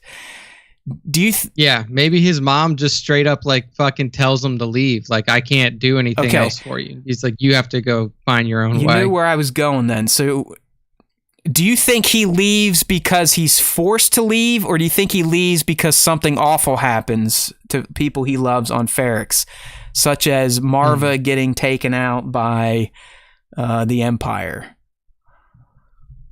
Yeah, that would be an interesting turn. I don't know where Ferrix sits in the galaxy in terms of like its allegiances or anything like that. It looks pretty poor and more of a planet you'd probably have seeds of a rebellion for sure. Yeah, so maybe so. But I could also see Marva getting to the point to where she's just like, look, I adopted you with the best of intentions when you were a kid, but like you've gotten to the point to where not only have you ruined your own life, but you're starting to ruin my life too. So you need to get the fuck out of here. It would be like, I mean, I guess it would give more fuel to Cassian if like not only were his real parents killed by the Empire, but also his adopted parents were. But I don't know. I think it would be more interesting if it was just like, he either decides to leave on his own because he's fucked up his own reputation so bad that he can't stay there anymore. But yeah, I could definitely see it going both of those ways. I really love that angle because you're right. I mean, and sadly, it probably is more than likely something bad is going to happen on Ferrix that is going to. He may be a part of the bad, in fact, that causes him to leave. Yeah. And the bad may also take out people he loves, which is a tried and true trope in all of Star Wars and really in any type of storytelling. So I'm not harping on Star Wars for using it. But I do like Nick's take because it is like sometimes just disappointing a parental figure makes you feel worse than something physically awful happening to them. I can remember moments as a kid where I was just a fucking snot bag douche to my mom, like just said fucking horrible stuff. And as a parent now, you understand how bad that type of shit behavior was. It was just awful, like scumbag human shit. But a lot of times that can be more motivational for someone than just a loss. I mean, loss is huge. It affects everyone. But sometimes disappointment in the eyes of the people that love you and raise you can be more motivating than just losing someone. You know what I mean? Yeah. Even more painful for sure. So I like that. I think it might be. I think you're on to something where it's just like, you've been such a fuck up. Because you got to think, he already has, he has to have a hard on for the Empire. I mean, he's an adoptive son for a reason. He's not just adopted because his parents didn't want him or shit like that. The Empire has already taken everything from him. So you would think he already has an axe to grind. So watching his adoptive mother get killed at the hands of the Empire, is that really going to be that much more motivating force? So yeah, I'm liking Nick's take here. It may be too adult for Star Wars, but I like it. I do like the disappointing aspect more than just, oh no, someone died, now I need to go and get my shit together. Because where's this happen? I mean, Luke Skywalker, he's a perfect example. Oh, someone's dead, guess I gotta go be a hero now. Yeah, I mean, even to a degree with Anakin, like he left because he was a slave, but his parents his mom ends up getting fucking killed. So like everybody's got parental issues in Star Wars, which is kind of the whole, one of George's tropes that he built into it. But like, I feel like with this one, you could take a different angle other than like, she got killed too. Like that would be a little bit more powerful. I'm glad you just mentioned that with George and the family stuff, because I finally checked out the first episode of that Icons. I think it's Vice does it. Icons Unearthed Star Wars. And Bat's been on here, yammering about it, and I'm like, all right, check it out. And I checked it out, and it is fantastic. It's like the dark side of making those films, where what you get on Disney Plus. It does talk about some of the problems and some of the issues George had with the people that he was working with, but this thing, Nick, I mean, it only focuses on the bad of making Star Wars and like how shitty George's father was. And I guess I never realized that. And it's why I'm so drawn to the story of Vader and Luke. It's essentially George dealing with his dad. And, I know there's good news because apparently George's dad was just a fucking puke. Like, George, you're never going to amount to be anything. Working in Hollywood's a loser job. You need to own your own business and make your own way and blah, blah, blah. You're a loser. And so a lot of what you see in the story of Vader and Luke, I think, is essentially George and his dad. So thanks for bringing that up. I did want to talk about that. The other thing I got from this, Marsha Lucas, she's the reason Obi-Wan Kenobi dies. I found that to be interesting. I did not know that. Apparently, he was supposed to live in A New Hope, and during the attack on the Death Star, he was just going to be in the Yavin war room talking to Luke over a headset. And she's like, no, if we actually kill him and we use the Force and make the Force this big thing like George was trying to do, then it's going to be better. And so there you go. Were they already divorced by the prequels? Maybe that's why those movies were so bad. Yes, I believe. I have not made it there, and here's the reason why I haven't made it. Bat didn't fucking tell me this part. Only the first episode's on YouTube. All the other, you have to have a cable subscription to watch the fucking Vice app.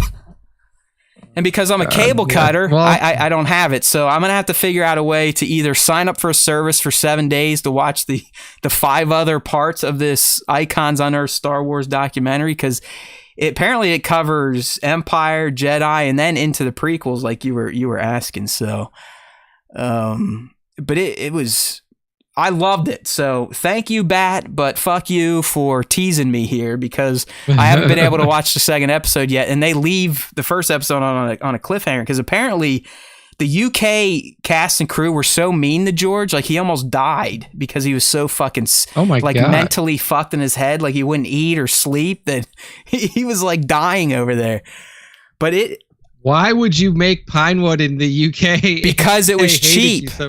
Apparently, to make a movie back then in England was, I think she said it was 4 to 5 times cheaper than doing it in Hollywood. So that's why he did it. Wow. But everyone there, I mean, you don't know this stuff because all you know is Star Wars went on to become one of the biggest things of all time. But when he was making this, I mean, people treated him like shit. Like, fuck you, George. Shut up, you dork. Like, you can't shoot it this way, you novice, you idiot. I guess the director of photography was just like this huge cocksucker to him. Like, fuck you, you American upstart.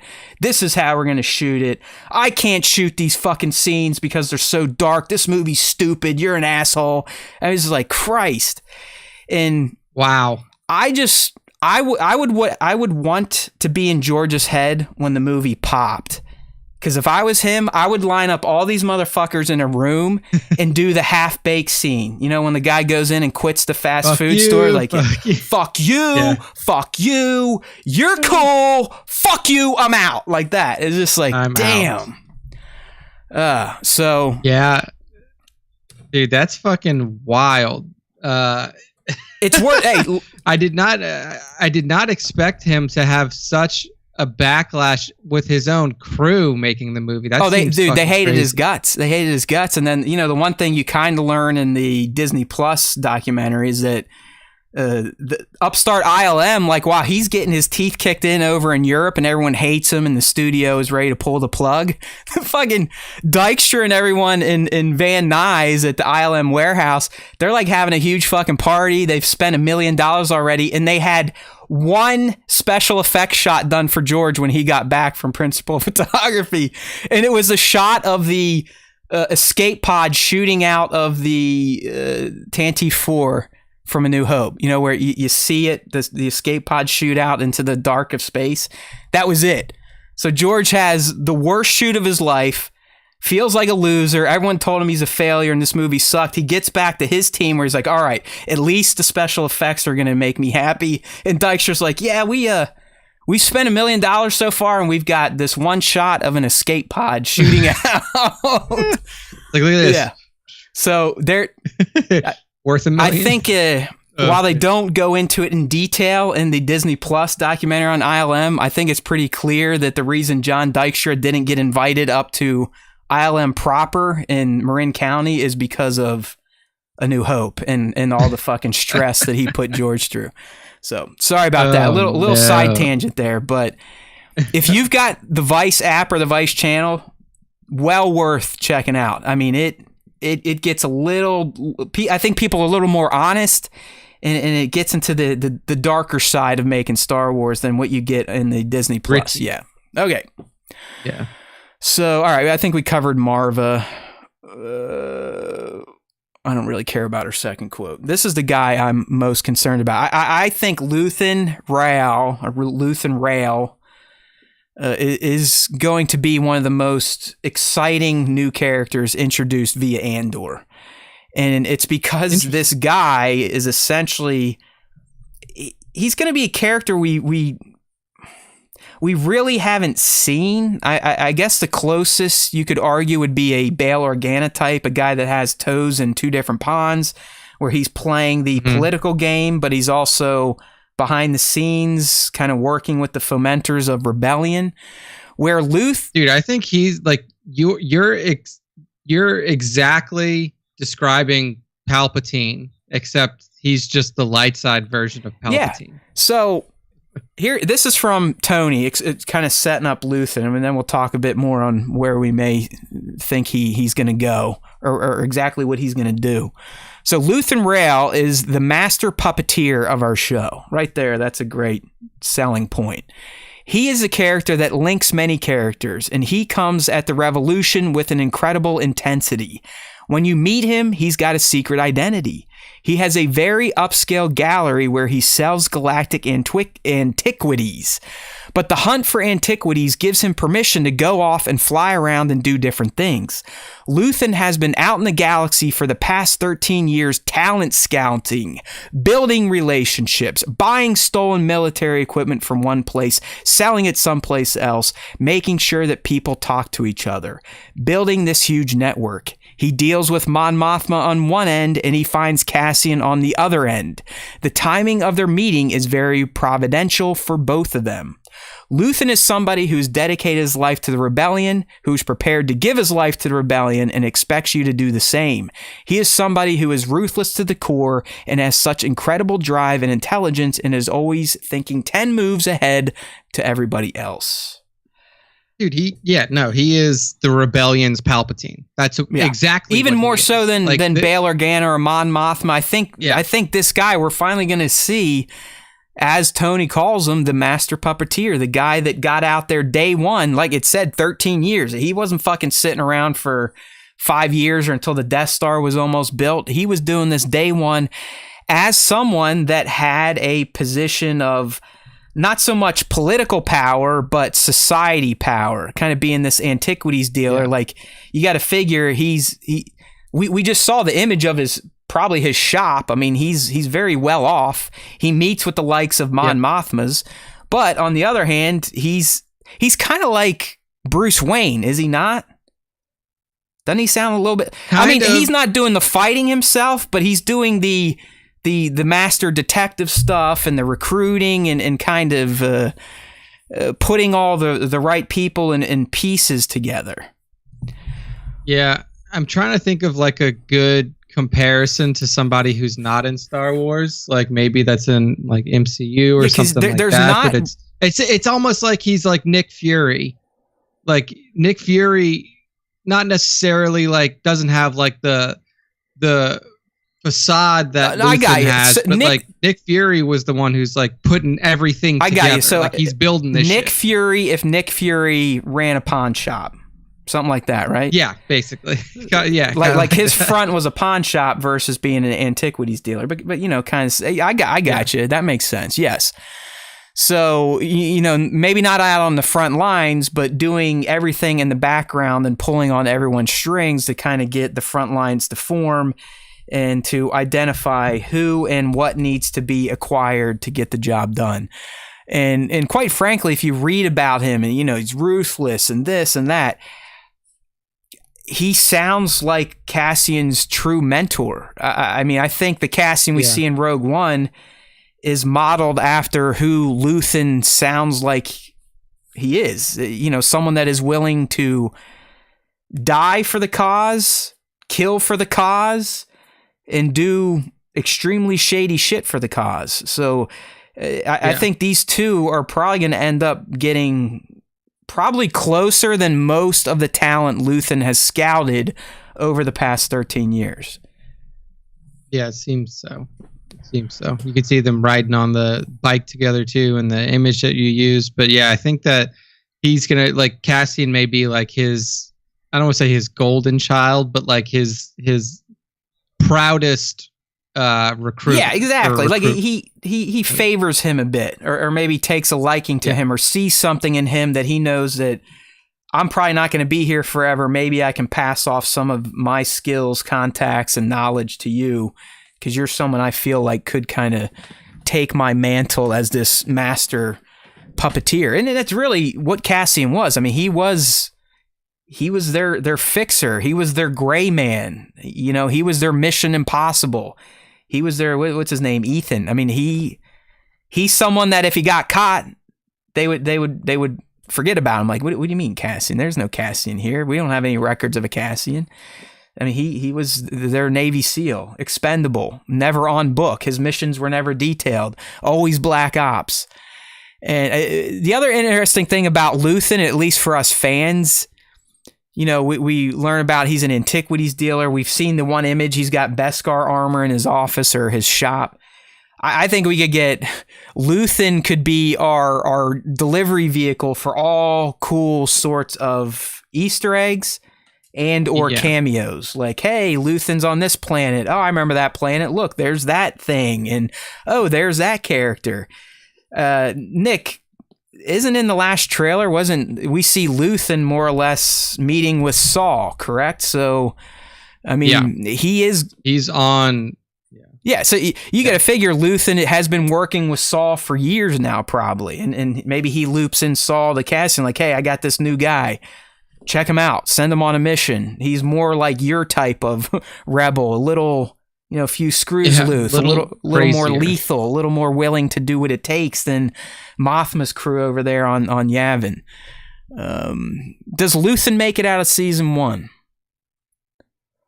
Knowing that we still have 4 years of rebellion gathering to detail in season 2. I think that he would make it out of season 1. I wouldn't even be surprised if he made it out of season 2 as well. Like, a character like this, especially somebody who's like super involved in the beginning of the rebellion and like recruiting and everything that he's doing now, doesn't necessarily need to die for them to like exit stage left, for lack of a better term. Like, he could fade into the background and like just let the rebellion work at a certain point, because all the heavy lifting's kind of been done already, and like position. I know what you're saying, but just based on Tony's description of this character, I don't feel like a Luthen would ever just fade. I feel like he's either staying in the forefront, either in, you know, up top, calling the shots, or he's going out in a blaze of glory. I don't think he just ever sits there one day and goes, hey, we just blew up the Death Star. My work here is done. That's just my take. I feel like this guy is going to eventually dedicate his full life, meaning his soul and body, to the rebellion. But now I think, I believe Stellan was the one that kind of tipped it off that they were going to do a season 2. So I do think he might make it out and probably die off in season 2, and maybe give Cassian even more motivation to a third dead parent figure to really drive home. That's right. The fact that we're really Empire's bad. We're really gonna reiterate like, for Cassian. Like, oh no, you killed my mom, and then you killed my stepmom, and then you killed my basically stepdad. You killed my recruiter. God damn it. Yeah, it's like, fuck dude, you, Empire! You killed my recruiter. I'm gonna get you. It's the last thing I do. The Empire has literally killed everybody that Cassian's ever cared about. And Maybe they literally go that route. So, yeah. we'll I can see see. like a montage, like a Rambo montage. He's getting all ready. He's like, first, you took my real family. Then he's like, a few more scenes of music, and he ties his headband on. Then you took my adopted mother, and then he's like, but now you took my recruiter. That's it. I'm coming for you, Sheev. And then it just blows up, and he's running out with no shirt on. He's like, how could you kill that Antiquities dealer? Oh my God. It would not surprise me if that is exactly how it goes down. That everybody just dies. You took my mom. We need to get, you took my real mom. That as Star you took Wars, my fake mom. We need to get better about that. And now you took my goddamn recruiter. Oh, man. Next? All right. And then they kill his droid too. I mean, then you shot my adopted mom's droid, you sons of bitches. Like, how much can one man take? Oh man. For Luthen! Nice. Yeah, he's like, the rewritten Rogue One at the end. You see Luthen running down the beach, and Cassian throws Jyn into the surf and just hugs Luthen as the explosion hits. That's the special ending Tony never wanted you to see. Luthen, you lived. Fuck you, Jyn. He's like throws her down. Yeah, there you go. That's perfect. Do kind of like the princess bride thing. My name is Cassian Andor, and you killed my mom, my real mom, my fake mom, and now my recruiter. Prepare to die. It's like, okay, too much fun here. All right. Excuse me. Oh, that's why I like the Star Wars Time Show. Woo. Okay. Bix Kayleen. Who is Bix Kayleen? Well, everybody on Ferrix can take everything apart and put it back together. It's a city of mechanics and improviser, and she's no exception.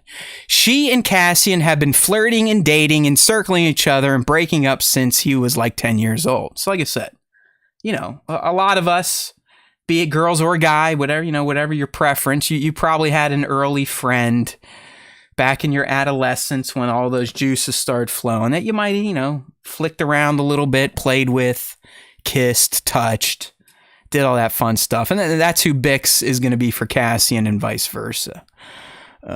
They're meant to be together, and yet it's been impossible all these years. When we come in the show, she's done with him. He's burned every last bridge. So, I mean, Cassian's like a real fucking loser when we're going to meet him. Like, he's just a straight up bum. Almost like a Jesse Pinkman type. When we come into the he's burned every bridge, but they do have this business together in stolen material, and that will come to controversy in the first episode. So essentially, it sounds like he's going to go out and steal something big for her that's going to get his ass in big trouble, which is also going to get her ass in big trouble. And Nick, we may have another person in his life that is either going to be taken from him or killed, and it's going to be Bix Kayleen. So now we got to rewrite the opening. You took my real mom, my fake mom, my on and off again girlfriend, and my recruiter. God damn you, Sheev. Prepare to die. So, I just hope that maybe it's something to do with like all right. So you are right though. Like Gilroy is saying that they're like in business together. Like, so maybe he's like funneling money. Or he's like, when he's going to fence the goods. No, she's the fence. She's the fence. That's the thing. Like she. It sounds like she's working in a junkyard. So he's going out stealing the fuck. He's like Tika, the Jawa, right? He's going out stealing other people's shit and then bringing it to her to sell in the junkyard. So it sounds like he's going to get her in trouble by him stealing something that he probably shouldn't have stole. That's my guess. And then maybe she gets arrested or mixed up, and I don't know. I mean, is she going to die? Is Marva going to die? There's always a possibility. I swear to if everybody in this show dies, I'm going to be so pissed. We need to figure out ways to deal with characters that's not just killing them. You could just people can live, lock them up outside, blow up their business so she's downtrodden. I mean, you could even do that. She doesn't have to die. Bix does not have to die. # no death Bix. More on Bix, though. Bix is a hardworking woman. She's a complicated woman who is very handy and strong. I wouldn't necessarily consider her tough, but I think she's a lot stronger and a lot smarter than a lot of people may think she is. She adds, this is Arjana talking about her. Adria. Yeah. Bix is the owner of her salvage yard, so she's very much in charge and in control, and you see it by the way that people behave around her as well. She's also very selfless and is a great and loyal friend and confidant to Cassian. So yeah, she's like the nice friend that has a shithead friend that's always getting in trouble, and she always kind of keeps giving him a pass. And when they're little, they play to spin the bottle.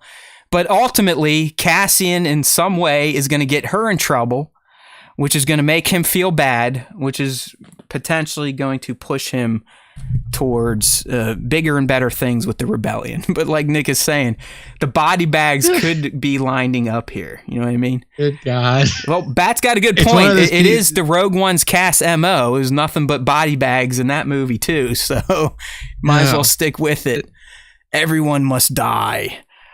All right, Cyril Karn. This is the guy we've been talking about. We looked at an image of him before, played by Kyle Soller here. So this dude starts his journey in Andor as the deputy inspector for the corporate authority on the planet Morlana 1. Okay, so he's not on Ferrix. Until he suffers a spectacular downfall and vows to pursue Cass in Andor, no matter the personal costs. So, yeah, Nick, it sounds like Cassian's probably going to do something that makes Cyril look like a dope. It's going to get Cyril in trouble. His ego's going to be bruised. And then, like most things in Star Wars, he is going to seek revenge. Just like Cassian. Seek revenge, yes, exactly. Andor should just be called Revenge at this point in time. Yeah, I know, right? It's probably a better term. But, yeah, I mean, it's an interesting character. That because he's not Empire, so he's not like, ISB. He's not. He's just like a random security bureau guy. Yeah, but it's like I don't like. So what is he gonna like? Andor's gonna have a random ass fucking inspector after him the entirety of the Empire at some point, and then maybe some people that he steals from. Is he gonna be like just on the run from everybody? Hey, we told you. That's probably why he has to leave his planet. Yeah, I mean like I would hope that's why he has to leave his planet, and it's not because his new mom got killed. Like I hope it's because just there's so much fucking heat on his ass that he has to leave in order to protect those who are close to him. And maybe that includes Bix, and maybe that includes Marva. So instead of like just letting them die because he's a shithead, he actually does the noble thing. And it's like, let me get the fuck out of here. You're not wrong. Before any more bad shit I do hope that's the case, but it is Star Wars, it is Andor, and anything Andor is in, a lot of people die. So let the bodies hit the floor, as they say. Oh my gosh. But Solar did say that this character has a lot of moral ambiguity. So maybe Cyril, after all, Nick was like, how many fucking people can be chasing this guy?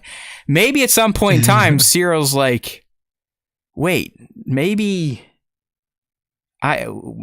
being on these with these authority factions and corporate authority and wanting to one day work for the Empire and the ISB, maybe this isn't the right thing to do. Who knows? He kind of looks like a shithead who's going to be a shithead. And I think I've read something somewhere else that he's trying to parlay some of this to get onto the ISB. Like his dream in life is to work for the ISB with the Empire. So who knows? I have a feeling Cyril is going to be a dick throughout, but you never know. Maybe he'll end up helping Cassian in some form or fashion. This character, on the other hand, probably will not. This is Dedra Meero. Yeah. And according to Tony, she is a true believer. So think the armorer with Mandalorian culture and laws. That's what Dedra is with the Empire. Kind of like a Rampart, what's his name? Tarkin. Price. Tarkin. The old Zig Heil type of people for the Empire. She is a really hardcore advocate for the ISB. She is relentless. She is inspired. She has deep insights into what the rebellion might be thinking and what they might be doing next, anticipating their behaviors. The ISB are the worst of the worst. They've got their spies everywhere, and they're listening to everybody and putting all the pieces together. Deidre is fighting her way up through this male-dominated organization into a pivotal role. She's ruthless, she's fiercely intelligent, and she's uncompromising. Go. She seems like Governor Price. Yeah, from 100%. Rebels. I agree. Yeah. Yeah, the same type of, I'm going to do whatever it takes. I'll blow up, my own fuel depots to try and impress the people above me. In the Thrawn, the Thrawn books that came out, like not the Ascendancy stuff when he was young, but like in the first new trilogy of Thrawn, like she was a pretty central character, and you get to see how she like went from essentially like a nobody to governor of Lothal. So that was really interesting, and this character, at least so far from the description, seems to fall within a very similar kind of power structure. Yeah, I mean, she pretty much, she's like Crosshair at this point in time. Good soldiers follow orders. There's no convincing her one way or the other. And when you couple that with her having her own aspirations to increase her own rank and power, she is going to be someone to look out for. She's probably going to be causing the most problems for Cassian and these rebel factions early on in the Andor franchise. And I dig it. There's a good chance that this Cyril Karn guy may be trying to link up with Deidre to like, hey, look at me. Look what I can do. I know this Cassian guy who was mixed up with this rebel guy you're looking for. Let me play with you guys. When I grow up, I want to be in the ISB just like you, Deidre. So the question is, is she the main antagonist, do you think? I mean, outside the obvious, we can't list Palpatine and Vader. We get it. Yeah, they're the big bads. But for this series, do you think she's one of the main antagonists? It seems like for the first season that she probably is. It seems like for season 1, she's probably the one who's like the figurehead that we pay attention to within the Imperial ranks. Yeah, because at least so far we haven't been introduced to somebody of her station yet, like another Imperial officer that would be at her same Not level. with this much detail. I mean, in the trailer, we saw that one room with a bunch of the heads of the ISB, and they're white. I'm sure those guys, I mean, they're going to be present, but I think you're right. Like you're saying, she's going to be our kind of the audience's on the ground. Our audience's main vehicle to what the ISB is getting into. Yeah, I think so. So this is I believe this is played, or Deidre's played by Denise Gough, or Go, or Gough, Gough. She kind of talks about this character. She will do anything for the cause, and so much of the time she's looking around feeling like a lot of her colleagues are very mediocre. For me, although she's on the side of the villains, she's also evangelical in her belief in the Empire, and in common with all great villains, she has this absolute belief that what she's doing is right no matter what she does, and she does some seriously reprehensible things. So she sounds like a great person in terms of a character. Yeah, for sure. I mean, we've seen other Imperial officers that kind of fit that build, but they always it seems like the ones that are like this, always at the end, kind of see the error of their ways. Like maybe this wasn't the right thing. I hope she maintains her you want no redemption for Deidre. You want her to die in her whites. I do too, because that's another tried and true trope in Star Wars is the turn. We just got one in Kenobi. We got one in the sequel trilogy. We got one in the prequels. We got one in the originals. I mean, it's another how to make Star Wars page 1. Make sure a bad guy turns to the light side by the end. So I don't know. I don't think that's this. I don't really know if they're fucking with redemption for bad guys in Andor, because it is. You got to think it is contained. We know where it's headed. So, and it's right in the beginning. Well, not the beginning, but it is during the formation of the rebellion. So this is the strongest point of the Imperial reign still. So like there's no reason for you to have doubt yet. Like the Empire is doing nothing but winning and drinking tiger blood at this point in time. I mean, that is it.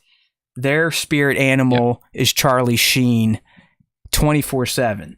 So I don't know if they'll even pay much attention to these people. I think they're in there to fuck with our heroes and make things difficult for them.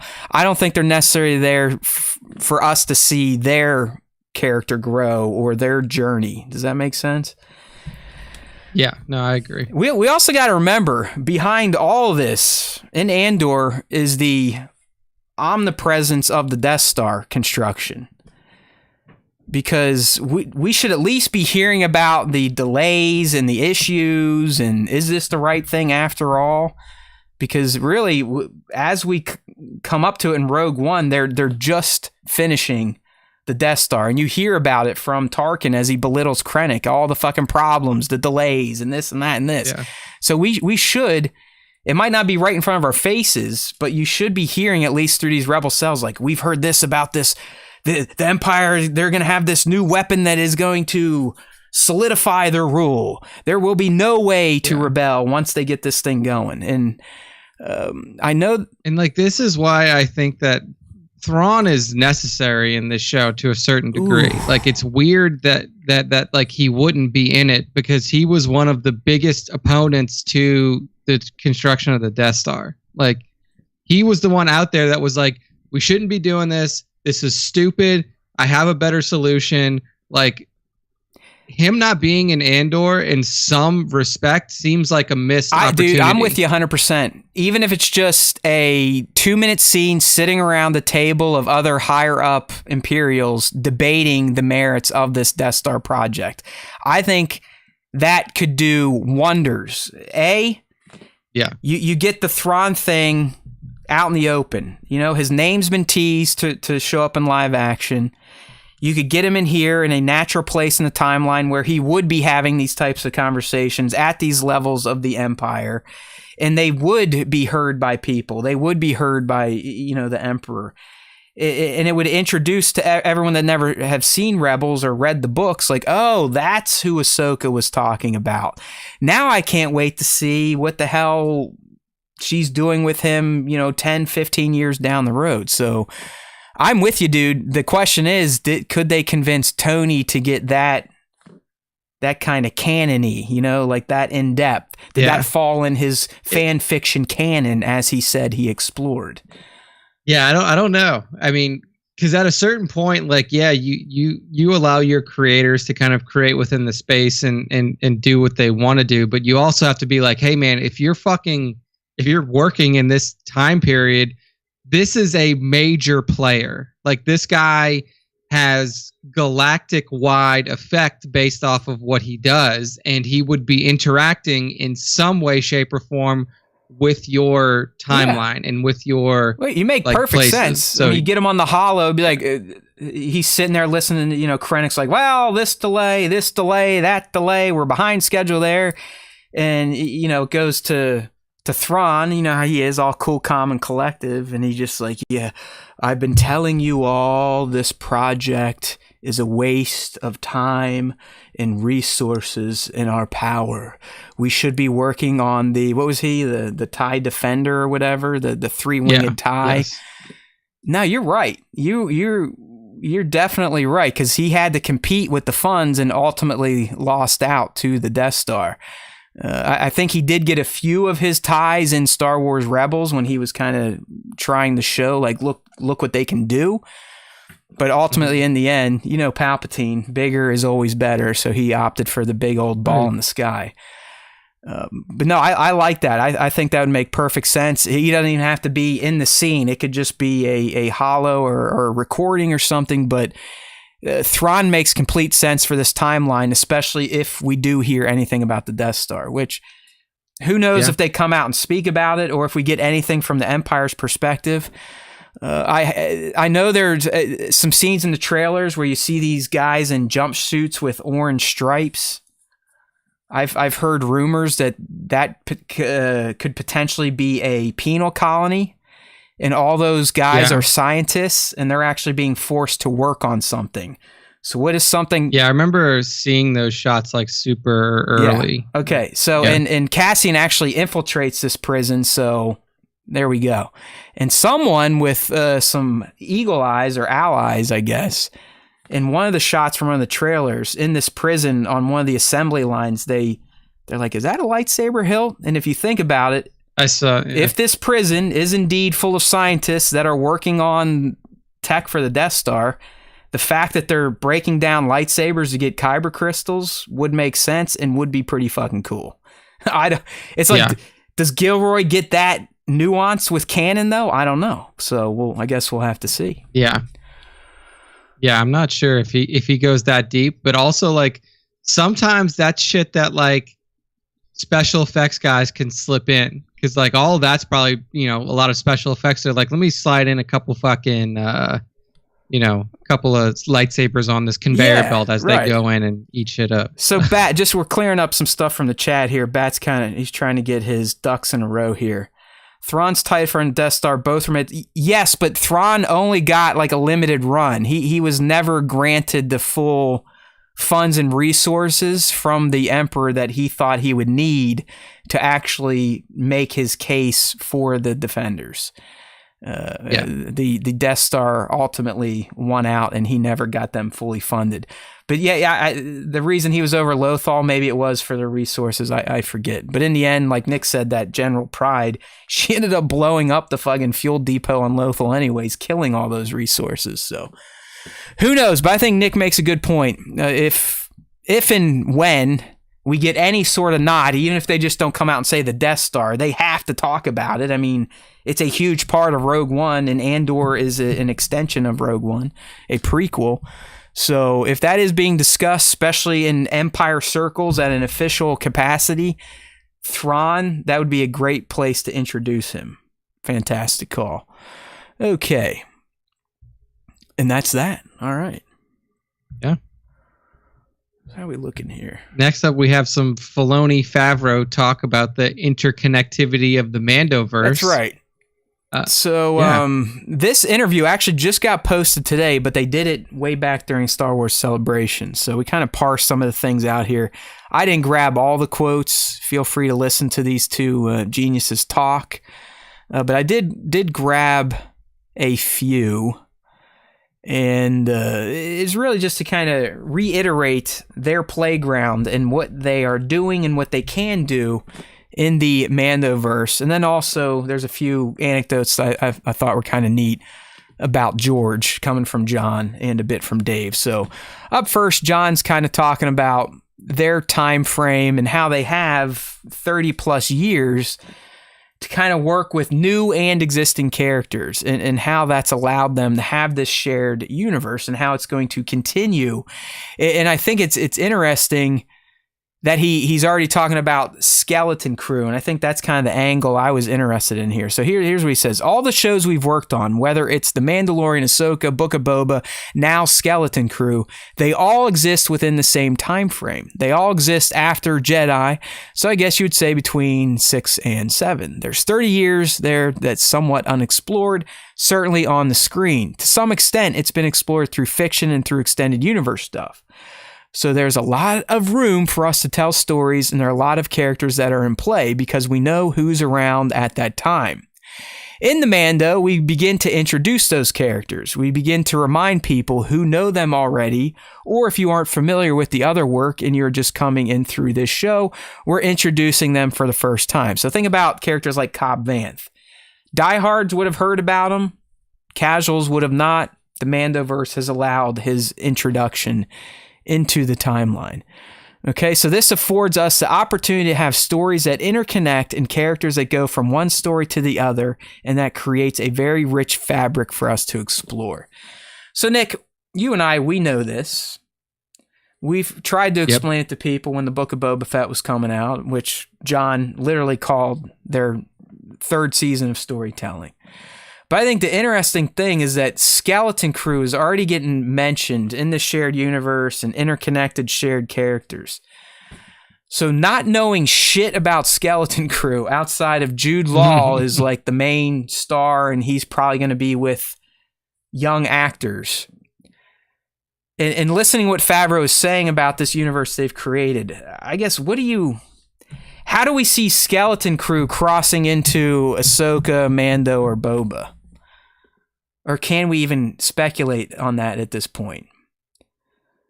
I mean, do you think Jude's like a scoundrel with a bunch of little scoundrels? Is he a potential Force user, which I don't think they'd want to mess with it during this time because we still have Luke, and they'd be going with Luke. So is he Mandalorian? I don't know. It's an interesting thing to think about, knowing it's a shared universe. The first poster that we see of him, he doesn't give me Mandalorian vibes. Like, what is still out there in the galaxy, especially in post ROTJ world, is like this character of Kyle Katarn. Like, who could this guy be? Is there going to be a Kyle Katarn type character in new canon?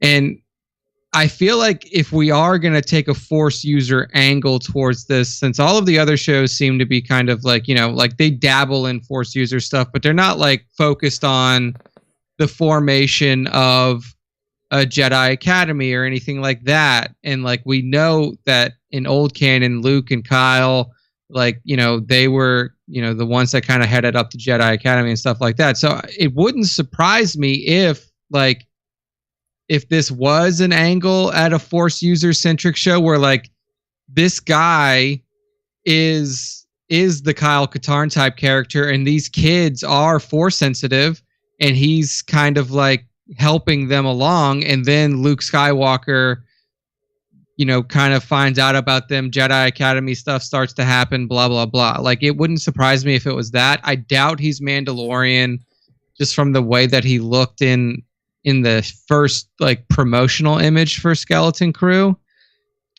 But then again, like, they could just like, it would seem weird if they were just people who were kind of along for a ride, because we've never really seen that before. Like like a prototypical story of like, we just got caught up in this and now look what's happening. Yeah. Like, we've never really seen that in Star Wars before. There was always kind of like a purpose behind what, I know that's why it's kind of hard to put a finger on what the hell could be, what type of characters are going to be in Skeleton Crew. Cause like, I like the Kyle Katarn angle, kind of that roguish Force user where it's like a Han Solo, Luke Skywalker hybrid, which I mean, Jude looks like that type of character and could pull that character off. But I'm also, it's like, well, if you got a guy taking care of smaller people that may have the Force, that should be Luke at this point in time. But like you said, if he's not focused on becoming a Jedi and he just uses his skills to be a better smuggler or scoundrel, I guess there's an angle there. Or he could just be the roguish type. He could be like, I mean, could be the Han Solo of this. Well, fuck, Han Solo's alive too, so you can't even say that. It's like, he's still. What type of people are in Skeleton Crew? God damn it! And why would they interconnect with Ahsoka, Mando, and Book of Boba? That it's like driving me nuts now. Like, what? Why are these people going to interconnect? They're clearly going to do it if John's speaking it out there. It's a rough one, but that's why we do what we do here. We take on the hard responsibilities for you Star Wars fans. Nick, you may have the best take at this point. Kind of that one toe in, one toe out type of Force user that is more concerned with using his powers, maybe not for the greater good, but for his own good. Yeah, and the thing is like, we've seen a Force user kind of like that, even in the novels with Corran Horn. Like, Corran Horn, again, like, this was post ROTJ. Well, he's been canonized in Obi-Wan Kenobi. I know we didn't really go through this because I missed the first few episodes, but the little kid that Haja helps get off Dayu, that's Corran Horn. Like, legitimately recanonized. He joins the path, and it probably leads into how he, doesn't he become like an X-Wing pilot with Force powers or something? He becomes an X-Wing pilot that's flying in Rogue Squadron under Wedge after ROTJ. I mean, obviously this is all old canon, and then he finds out about like his, like essentially like his lineage through those novels. Like he's your main character. It wouldn't surprise me if they took an angle like that with this guy, because the thing about the path and like, you know, all of that is like, I don't know how old they plan on playing like Jude Law in Skeleton Crew. I feel like he's in his mid-30s, mid-40s, but like he may have been an adult that has force abilities that was just never tracked, because like what they were looking for, what the Empire was looking for, they were looking for kids. Well, he would have been hiding too this whole time, because I mean, Yeah. he would have been born right during the Purge. So yeah, so like, and they were looking for like old Jedi. Like they weren't hunting like adults that had latent force powers or something like that. So yeah, I think that might be an interesting angle for this character, is like the new Kyle Katarn, who like links up with Luke at some point and eventually helps put together the I'm with you. So. I'm with you, because he can't just be like a full-on monk like most Jedi. Like he's that's Luke's doing that right now. You know what I mean? Like Luke's the one that's trying to restart the Jedi, not this person. Yeah. Tones actually remind me. I forgot to include a topic, and we're not going to go into because we're running long here. But it is one of my short formers from last week. Don't forget to check out short form content on Instagram, YouTube, and TikTok at Star Wars Time Show. But I read an article and did a little short on Dane DeLiegro, who is the former basketball player that plays the feral predator in Prey. In an interview for Prey, he revealed that he is working on an unannounced project for Marvel and one for Lucasfilm. So the dude's 6'9", and in my short, I was kind of pondering, well, what could he be playing? I mean, someone that tall, Wookiee's a natural choice, K2SO, or, you know, dressing up in pajamas and pretending to be a tall droid on set. You know, maybe he's involved in Skeleton Crew, because it sounds like they're filming it right now. I mean, what other tall Star Wars characters are out there? I don't know. There's a ton. Any alien that's like taller than didn't sound like it didn't sound like a major character, but he's like, I'm just thankful that I can now say that I am within the Lucasfilm umbrella as well. So you got to figure it's a taller, more muscular character. You know what I mean? A little more fit. Yeah. He's definitely not playing Yoda, I can tell you that, or a Jawa or an Ewok. But yeah, you don't know. I mean, Skeleton Crew at this point, even the leakers don't know much of shit outside of an adult man and some kids and Stranger Things in space, essentially, is what a lot of people have kind of summarized it as. Yeah. So, yeah, not a lot to go on, but I like the angle where he's like I knew Joe would catch on my musculature and my muscle line there. It's George Takei would love you. All right. So other quotes from these two Star Wars gods at this point in time. This one, you know, you listen to this show, so you already knew this, but I think it's funny that John, even at this point in his career, still has to catch himself from revealing too much. So here we go. This is John on Mando Season 3, and how having this interconnected world allows them to kind of set up narratives in the other shows to be paid off on in their own shows. So we established in the book that there was an opportunity for Mando to be redeemed because he had transgressed against the creed by removing his helmet. And among his group of Mandalorians, that is something that is not permitted. Now, we know that there are other groups of Mandalorians that have different sets of rules. In the Clone Wars, we saw with Dave, and also with a character that I voiced, that Mandalorians are very different there.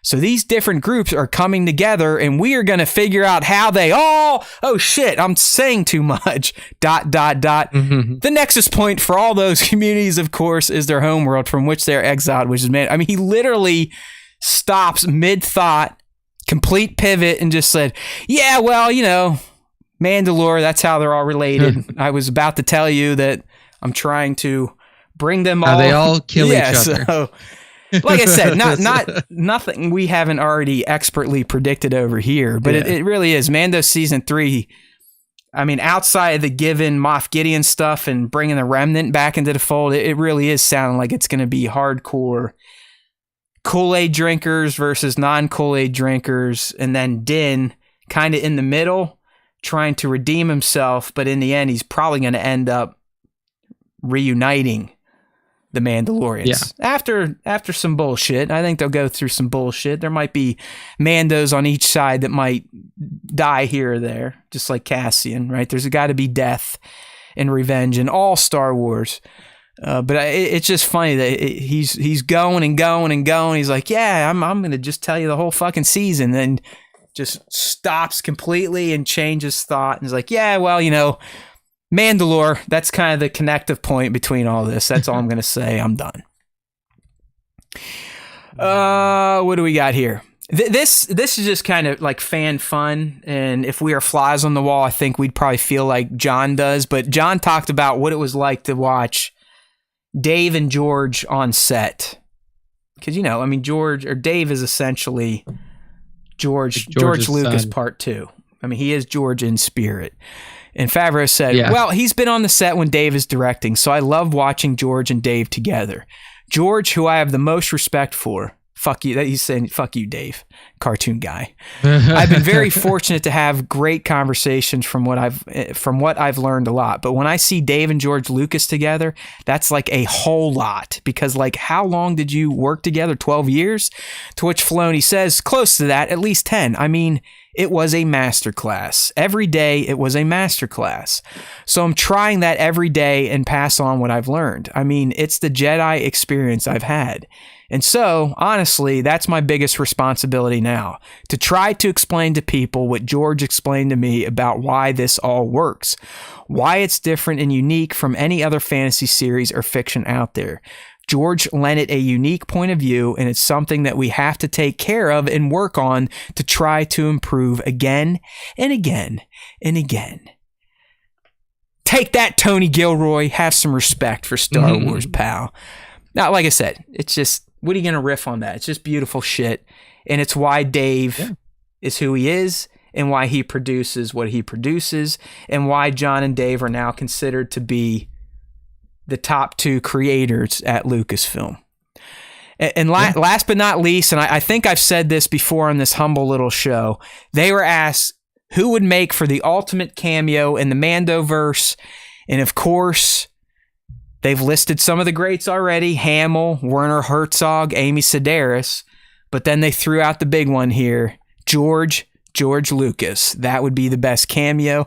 To which I think this is so Filoni, because he is the guy and he knows his canon. He's like, he would have to be the son of Baron Papanoida or something like that. I don't know. It's hard for me to imagine that they would be like, because he knows George has already been seen in Star Wars as a character.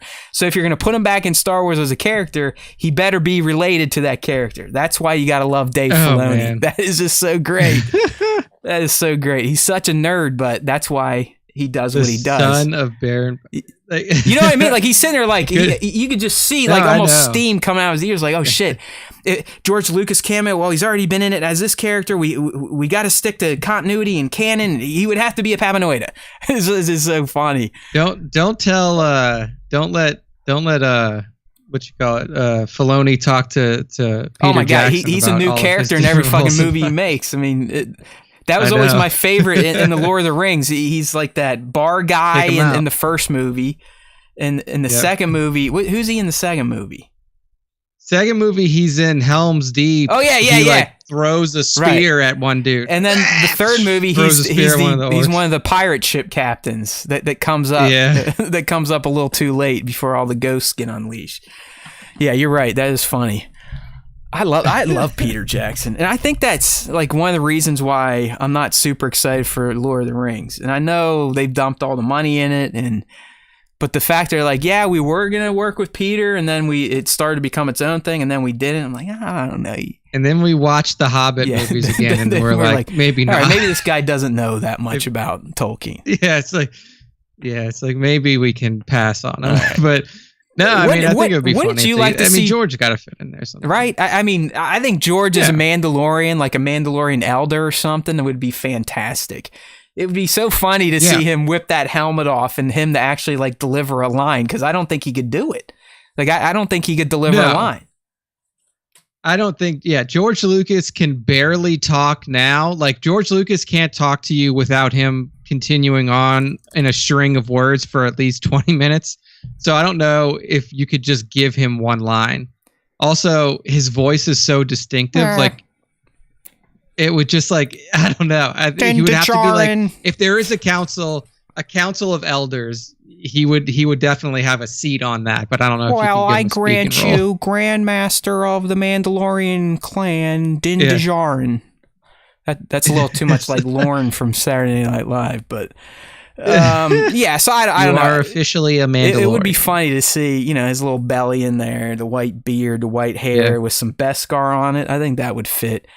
Do you think if they're like, George, we really want you to cameo, which series do you want to show up in? Which one do you think he'd pick? Oh man, that's hard. I think he would have picked Kenobi. Ones that we know are happening now. So the John and Dave ones. So Mando, Ahsoka, Skeleton Crew, Book of Boba.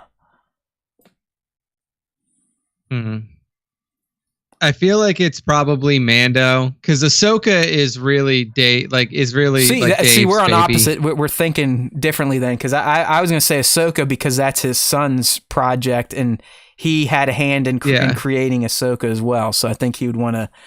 I think he feels like if it's Dave's, it's close to what he may have done, and maybe that's why he would pick Ahsoka. Yeah. But maybe, yeah. Like, the only reason I went the other way on that is because I think that George is like, this is Dave's baby. I don't want to like put my foot in it and make it seem like too much. Maybe, but like, Book would be interesting because Boba Fett is one of his character creations, obviously, and it is the one that has like the loosey-gooseyest kind of, you know, you can kind of do anything in Book of Boba Fett. You could put George in a Tatooine rogues gallery, you know, get him some makeup, make him look all thuggish, rough and tough, maybe slap on a prosthetic ear. And if Boba starts jet setting again, then you can work him into, like, you know, if you're off Tatooine. I just feel like I doubt he wants to do it, but I think fans would explode if it was just a throwaway, like he didn't even say anything, like if he just like tips his hat or something like that. I think people are like, oh my God. Because even his cameo in Rots it's his background as it gets. He's sitting there talking to his daughter as I think Anakin walks up the steps to the opera. So yeah, it's like you miss it so easily that like it wouldn't even surprise me if people didn't know he was in it. Crazy, like, man. Like actual Star Wars fans didn't know he really is. Like the guy in Hollywood, after, you know, he proved that he was right about everything. He owned the world. He could have done anything, but because of who he was, he was, you know, that's just not who he was. You would never see George like trying to crowbar himself into something or trying to use his power to get something over on someone. You know what I mean? Like he really in the end just wanted to making movies easier. I don't even think he wanted to make Star Wars. He just wanted to making movies as easy as possible. That's really what he cared about the most, was how can I make this process less fucked up? Yeah. And now it's come even further than he could have ever imagined. Crazy. I mean, if you think about like and that's why some of these documentaries I would recommend you checking out, even the Disney Plus one, but definitely the Vice deal, because I mean he didn't know shit. He just was like fucking pulling stuff out of his ass for Star Wars. He's like, yeah, fuck it. Yeah. The Journey of the Wills and the Deke Star Killer is just like, and it just fucking worked out. I mean, brilliance. Man is brilliant.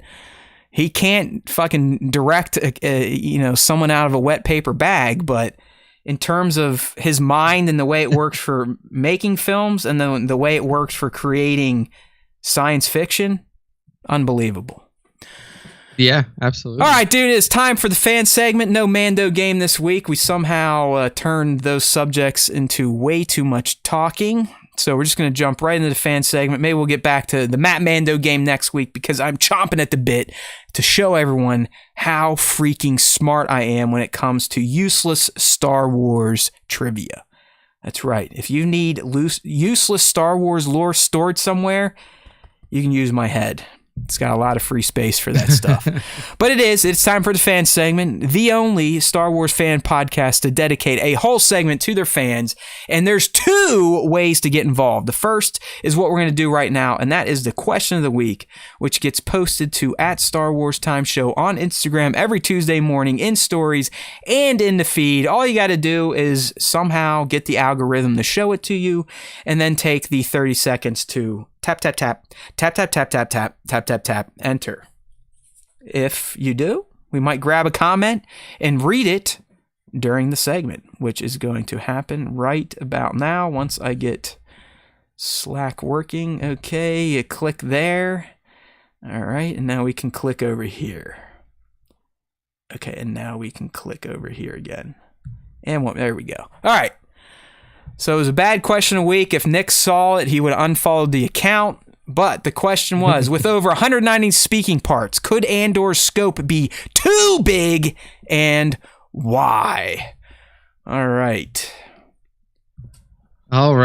Yeah. First up, this is funny. Responses is, I think there was only 6 total. Yeah, responses. It was a horrible question of the week. Horrible question of the week. Yeah, they had to dig into the well because there's just not a lot going on. But Pixel Rope says, "Oh no, I have to go into work speak for this, but I feel like this is an odd metric to focus on for any decision about the show's quality.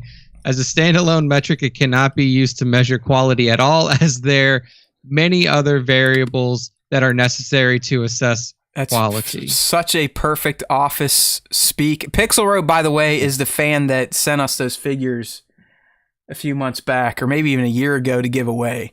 And nice. It looks like he's into like consulting or something. So he's got the kind of that office space humor. That's why I found this one to be kind of funny. Like, can we really measure a show's quality over how many speaking parts are in it? And Nick's like, yeah, you're right. Yeah, I am. He is 100% right.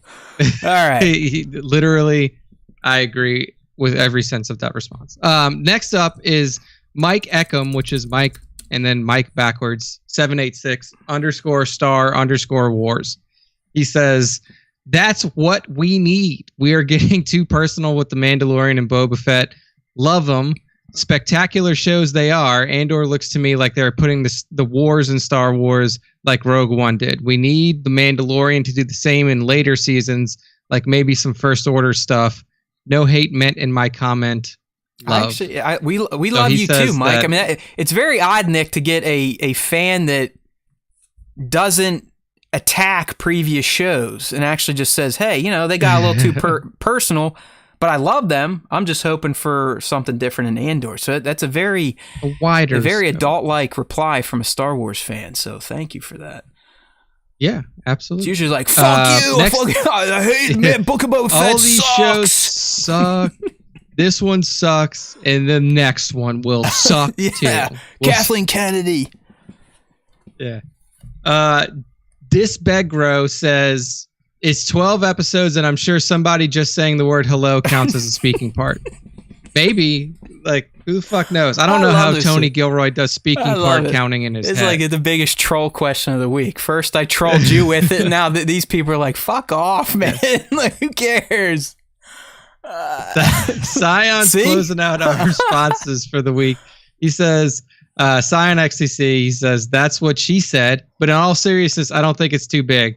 For the number of episodes and assuming that episodes are about 40, 50 minutes each, the smallest line from hello or yes, Commander will count as one of those speaking parts." So people are assuming that like literal like one-liners like, hey man, will count as a speaking I don't think part. they're wrong, but my point still was you don't even find that in like The Mandalorian. Like, it's so limited into who gets to use words. That's all I was saying. So, dude, what I wanted to, I really hope that there is a scene where there's just a bunch of people, like a crowd, row of people chanting, and that's 150 right. No, yeah, that counts. Calculated in Tony Gilroy's head. It's the Galactic Choir, and they're singing a song, and that gets filmed, and that he's like, well, they're all speaking. Yeah, man, we fucking that is something I could see Gilroy doing though. Like, see, there's 1, 2, 3, 4. There's 100 there, and they all sang a song. Yeah, they're speaking, and it's a part. Thank you. Like, yeah, man. Congratulations, you bastards! All right, up next, fucking Tony Gilroy. If this show sucks, man, that dude is gonna have a hard time. Yeah, I don't after. think he's going to be able to handle the fandom the way other directors do, where they just ignore it. Like I think I could see Tony going like, "Hey, you Ewok fucker 1138. Here's why you're wrong," and actually has like a PowerPoint on like why this kid's wrong on his fucking. I'm just gonna, dude, because like I'm not like. I don't want to say he's beating his chest, but he's out there and he's talking himself up more than any of the other guys have. But we know this. I mean, we've been talking about this type of Tony since like all that stuff on Rogue One came out, where he literally says without saying it, "I'm the man. I fucking hate Star Wars, but I'm the man." So they called me in, and because my name's Tony Gilroy, I fixed this shit. Garrett's an idiot. Kathy's an idiot. George Lucas is an idiot. I'm Tony Gilroy, like that, and just fucking. And now he's out there. He's like, "Yeah, I gotta read this Wikipedia stuff and go through all this fake canon." I was like, "Oh no, these fucking stupid ass fans and their canon. Why do you even like this dumbass Star Wars shit? I'm Tony Gilroy." That's it. That should be Super Scoundrel's next shirt. Just it's Tony Gilroy with both his thumbs pointing at himself, and then the quote under it: "I'm Tony Gilroy," just like that. That's right. Get it done, Devin. I love it. I fucking love Tony though. Like I honestly think he's one of my most favorite Star Wars contributors at this point in time. He's just out, like he is unabashed in his love for himself. Like George Lucas doesn't even have like an ounce of this confidence or arrogance. That's the best part. Nope. The level of hubris that Tony Gilroy has in the Star Wars universe for literally only working on the final 25 minutes of a movie is just we've never seen it before. He is a god. He parlayed it into 2 seasons of a show that he has himself made perfectly. Right? It's true. It's true. And he's not going to let that meddling Pablo Hidalgo fuck with his canon. Yeah. Any of this canon stuff. Tony. Not worried about we that. speak your name and we love you. Oh, we love you, Tony. So incredible. All right. So that wraps the measly shortened question of the week because we couldn't even muster up 5 responses. Yay for the question. But fear not. We do have one more segment that gets our fans involved, and it is what some would call our bread and butter, although I think it's our good looks is why people come to the show, or the dumb shit we talk about that has nothing to do with Star Wars. But some have told me that their favorite part of the Star Wars Time Show is the Top 5 Star Wars Fan Artist Features of the Week, which happens every Monday on Instagram after young Nick wades through all of the features that I had put out throughout the previous 7 days. So make sure to use the Star Wars Time Show hashtag, but more importantly, tag us. Like physically, when you're putting a post, go add tag Star Wars Time Show. You can't even just type at Star Wars Time Show anymore. It will not work. You do that, I'll see them. If they look good and they move me, they'll get featured. And then on Monday, if Nick hasn't had too much to drink, he'll pick his top 5 and drop it on your faces right now. So, Nick, who made this week's top 5 covering 8/8 through 8/15? This week's top 5 kicks off with at coleccionista_de_plastico. And it is an awesome scene shot from ROTJ where you see the pensive Luke Skywalker with his green lightsaber ignited, kind of staring down at it. But in the background, you see the menacing Palpatine always trying to pull strings. I just thought it was a great representation of just like the internal conflict, not only within Luke Skywalker, but also the just like the machinations and the menacing Palpatine in the background, knowing that like, look, kid, you may think that you have this figured out, but I know that I have you pinned down. Yeah, like, it's kind of an alt take on the actual scene in Jedi where Luke realizes like, oh shit, I almost went down the dark side as I was getting upper hand on my father. But I'm not a loser like Anakin, and I figured it out. And he's looking at his lightsaber, and that's when he throws it down and said, you know, you're wrong, Your Highness. But it's a slight different take on that because Palpatine's like almost already at his shoulder, getting ready to whisper sweet nothings into his ear. to try to convince Luke now after beating his father, like, all right, now take your father's place by my side. And it's just a nice, great little portrait style shot telling that story in a single frame. Yeah, no. Incredible work at coleccionista_de_plastico on Instagram. Make sure to give them a follow. Next up is at SirDork730. All right. One of our favorites. He was in the chat earlier. I think he might have made the whole damn show today, which I think anyone that does that should get like a participation trophy. A medal. Yeah. But what Sir Dork is showing us here is how Luke Skywalker really feels about blue milk. That's right. Like he had to drink it his whole life. He finally makes it back to Tatooine in ROTJ, and what does he do? Kicks its ass. He finds blue milk and just cuts it up. He wants to fuck it up.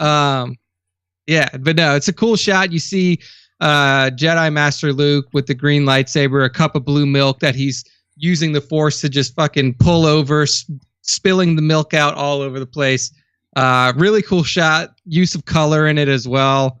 Very fun That milk stuff. does look good, and it is actual blue milk. I watched his behind the scenes. You know what I mean? But did he like mix it with blue food no, coloring? I don't know if you can get it in a gas station where he's from, but it fucking comes in a jar blue. So wow. Yeah, Okay. I don't know. I mean, I don't know if it's fucking sugar or some sort of cancerous food coloring. Maybe like blueberry like flavored milk or something like that. Yeah, like cereal flavored milk is about the only type of flavored milk I'd like that isn't chocolate. You know what this is, though, Nick? He does these shots for I think they're monthly challenges for the toy photography community. And and he'll always do an example of like, all right, this is what I'm looking for. So he goes and does this month's challenge had to do something with, I believe, beverages. Like shooting your toys with beverages or beverages in action. And really, Jared at SirDork730, I would say this is kind of what he's known for.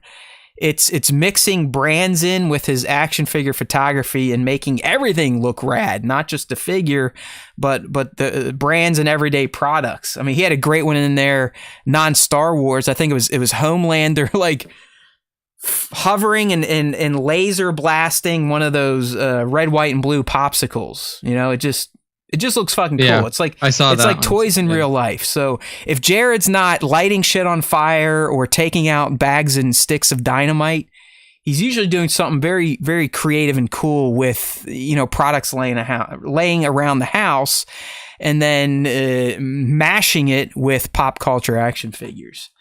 And that's why he's the guy. I mean, you know, he is one of the biggest forces in the industry at this point in time. He started the inaugural toy photography convention. Happened way back in June. We were invited to go. I might have made it, but that was literally the weekend I broke my leg. So he's definitely the man. We love him. He's always here repping, listening, sharing. Maybe one day we should go watch some of his live stream and be good people, but we're not. So sorry, Jared, we're narcissists, or at least I am. But you know we love your work and we love you. So at SirDork730, the world's already following him, but if you've somehow missed it, make sure to give him some love. There you go. All right. Next up is at Nexu_customs. And like what we have here, I think when I was looking at the shot on my phone, like it really popped out to me because of like the bright colors and stuff like that.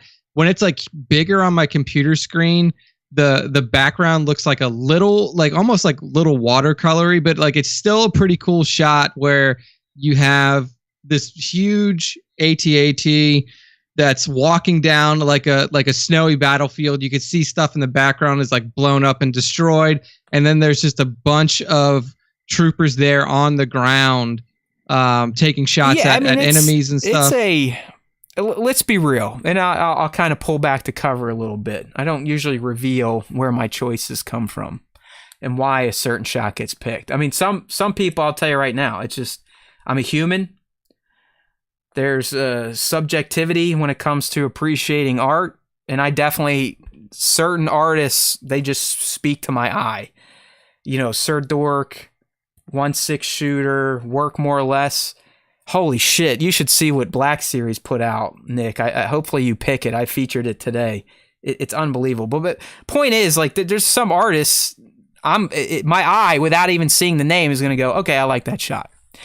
What drew me to this shot, honestly, my friend, is just the scale of that ad. Like, I really love how Nexu Customs captured the size of it, because the toy's not that big. And yeah, you could be like, well, there were no AT-ATs with clones, and I agree. You know, so there are, I typically would not pick a shot that has some goofy canon to it. But it's just the scale of that fucking AT-AT. The AT-AT has been one of my favorite, if not my most favorite vehicle of all time from Star Wars, even more so than the ships. This is one toy that always escaped me as a young kid. Clearly, I could get it now, but it doesn't have the same allure it did when you're little. Like, I just want the AT-AT! I want the AT-AT! I don't want this busted-ass Falcon or this shitty non-Empire vehicle that you don't even see in the movies that they'd buy me. I wanted the AT-AT. And Nexu just nailed it. Like, the scale's there, and I know things probably had to be resized, because I think those are Black Series figures, or maybe they're TVC. Who cares? It's just a cool-looking AT-AT shot. That's what I'm trying to get to. Yeah, the AT-AT definitely pulled me in here too. So good stuff at Nexu_Customs. Well done. Make sure to go give them a follow on the IG. Next in the top 5 is one of our favorites again. This is at Super_Scoundrel. And this is an incredible Super Scoundrel piece of work from of Cassian Andor for the Andor TV show, and this looks like it's almost like an official fucking poster. I mean, knowing this Plus. guy, I mean, hey, did he get paid for this? I mean, maybe I'm telling you, like, just fire up Super Scoundrel's account one day, or SW Props. I mean, these two, they're like they're either in a jet or on a Tesla going to some cameo function. You know, it's got like filet mignons and loaded baked potatoes. They're just living a fantastic life, these two. So, hey, who knows? Super Scoundrel, our boy Devin, could very well be getting slid some dinero from Disney at this point in time. Maybe. For work like this. The amount of detail in this shot, though, is just is insane. Like, individual hair strands. You can see, like, creases in the face, furrowing of his brow, like even down to like the stitching on his jacket. It's like you and I, we've gone almost blue in the face before trying to describe the wizardry of real ass painters. We're never going to figure it out. Our feeble minds just aren't capable of it. There's no capacity for it.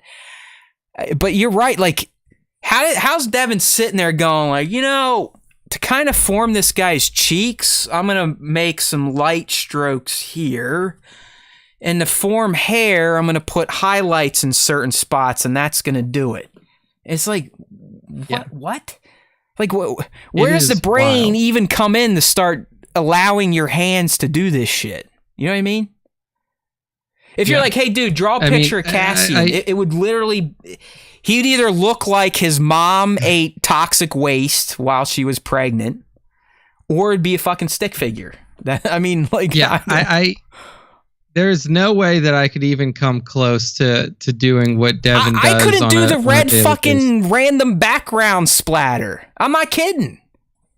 Like you see the red background that makes Cassian's head pop. Right behind his I wouldn't head. even think to do that. Yeah. I mean, I might be able, if I found the right brush, I might be able to go like, and drag it across the screen, but I don't know. It's fucking wild. It is like this summer when I watched all that Ink Master. I mean, hear me out on this. I think tattoo artists could be the greatest artists out of any medium, because they can draw like any other artist, but that their fucking canvas is flesh. Like, literally, they have to draw on living material with it. As you like sit there and that can move. Yes. Yeah. So, you know, Cody tweeted him. No, I'm not sure if he's listening, but all you artists, like, it really is a talent and a skill that my little brain hey, that's why we speak your names and we honor you on the top 5. It truly is majestic talent.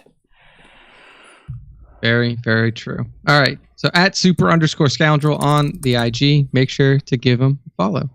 And finally, to close out the top 5 for this week is at 97_Parsecs_photography. And it is an amazing mashup shot between one John Barenthal's Punisher and the Star Wars universe. So while we've seen Jedi kill stormtroopers, while we've seen rebellion soldiers kill stormtroopers. Now we get to see the Punisher mow down an entire squadron of stormtroopers by himself with a big ass Gatling gun. I love it. I mean, I actually have this figure. This is a great Mezco Punisher figure. He looks great. Looks just like Johnny B, like Nick said. Love the practical muzzle effects. Like that's all part of the action figure. But it's funny just seeing this type of crossover, and you got the Punisher, as Nick said. If you're not on the live stream, make sure to check out the post when you're listening. But it's just like bodies of stormtroopers that he is stepping over as he is actively firing a Gatling gun, and behind him, all you see is nothing but explosions and carnage. It just as far removed as the Punisher is from Star Wars. This shot, it works. Like I could honestly be like, yeah, you know, it is the Star Wars universe. It is a big galaxy. I could see this happening. I could see a dude with a Gatling gun mowing down a battalion of bucketheads, no problem. Hey man, it really does not surprise me. So if we saw a character like this pop up in Star Wars, but seeing the Punisher there doing it in his Punisher uniform, awesome stuff. At 97_parsecs_photography. Thank you for the amazing artwork to everybody who made the top 5 and everybody who made the features. But that's the end of the top 5, and that's the end of our show for this week. So Matt, go ahead and close us out. Will do. Always a good time here on the Star Wars Time Show. Remember, if you do want to join in on the live stream, we do those Tuesdays, 2:30 p. East on YouTube, youtube.com/Star Wars Time Show. If your schedule does not allow you to do that, we understand, because it probably shouldn't. But those that do attend, we love you. We speak your names. We got some new ones in there. Emerson Ford. Who else showed up today? There was a Darth Jedi in there. And then, of course, the usuals, the Sir Dorks, the Devons, the Tones, the 1-6. It's always a good time when we're talking Star Wars time. You know what I mean? So we need more people to play with. Last week, I was talking big numbers. Things have happened this week where it might have been what I was thinking after all, but we'll see. I'll kind of let things play out. But the best way to kind of explain the Star Wars Time Show to your friends or new prospective listeners is to give them the good old domain name of StarWarsTime.net.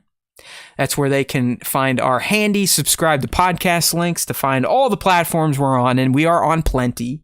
Just remember, when you say, hey, you can subscribe to our podcast if you go to StarWarsTime.net, just make sure if you subscribe to a platform that accepts ratings and reviews that you leave one. Because to the Star Wars Time Show, that is as good as currency. So don't forget, if you have been subbed up or you're just signing up now, make sure to leave a rating and review on whatever platform you're listening to the Star Wars Time Show on. If you are a new listener, we'd love to hear from you. So either try to get mixed up in the question of the week via Instagram at Star Wars Time Show, or you can use the site to send us an email. Drop us a line. Let us know how you found out about the show and what you're thinking so far if you are new. Even if you want to tell us to go die, we accept that type of criticism. So please join in all the fun. There's always time for Star Wars Time over at StarWarsTime.net. StarWarsTime.net. It's easy to remember, even if it sounds a little cheap with that .net domain address. But we're here for you. That's where you're going to get the content in between the shows. And that's where you're going to get the shows as well. If you don't want to sub to a podcast platform, you can even listen to new episodes or watch new episodes of the SWTS right on StarWarsTime.net. You would think with all of these mentions that we'd actually make money from this website, but we do not. So just keep the word out there. Keep new fans coming in. And keep knowing that there's always time for Star Wars Time. All right, my friends, until next Tuesday, and don't forget, tell all these new people, or just say it to yourself like a little nightly prayer. Repeat it after me, if I, Matt, listen to the Star Wars Time Show, the Force will be with me. Always.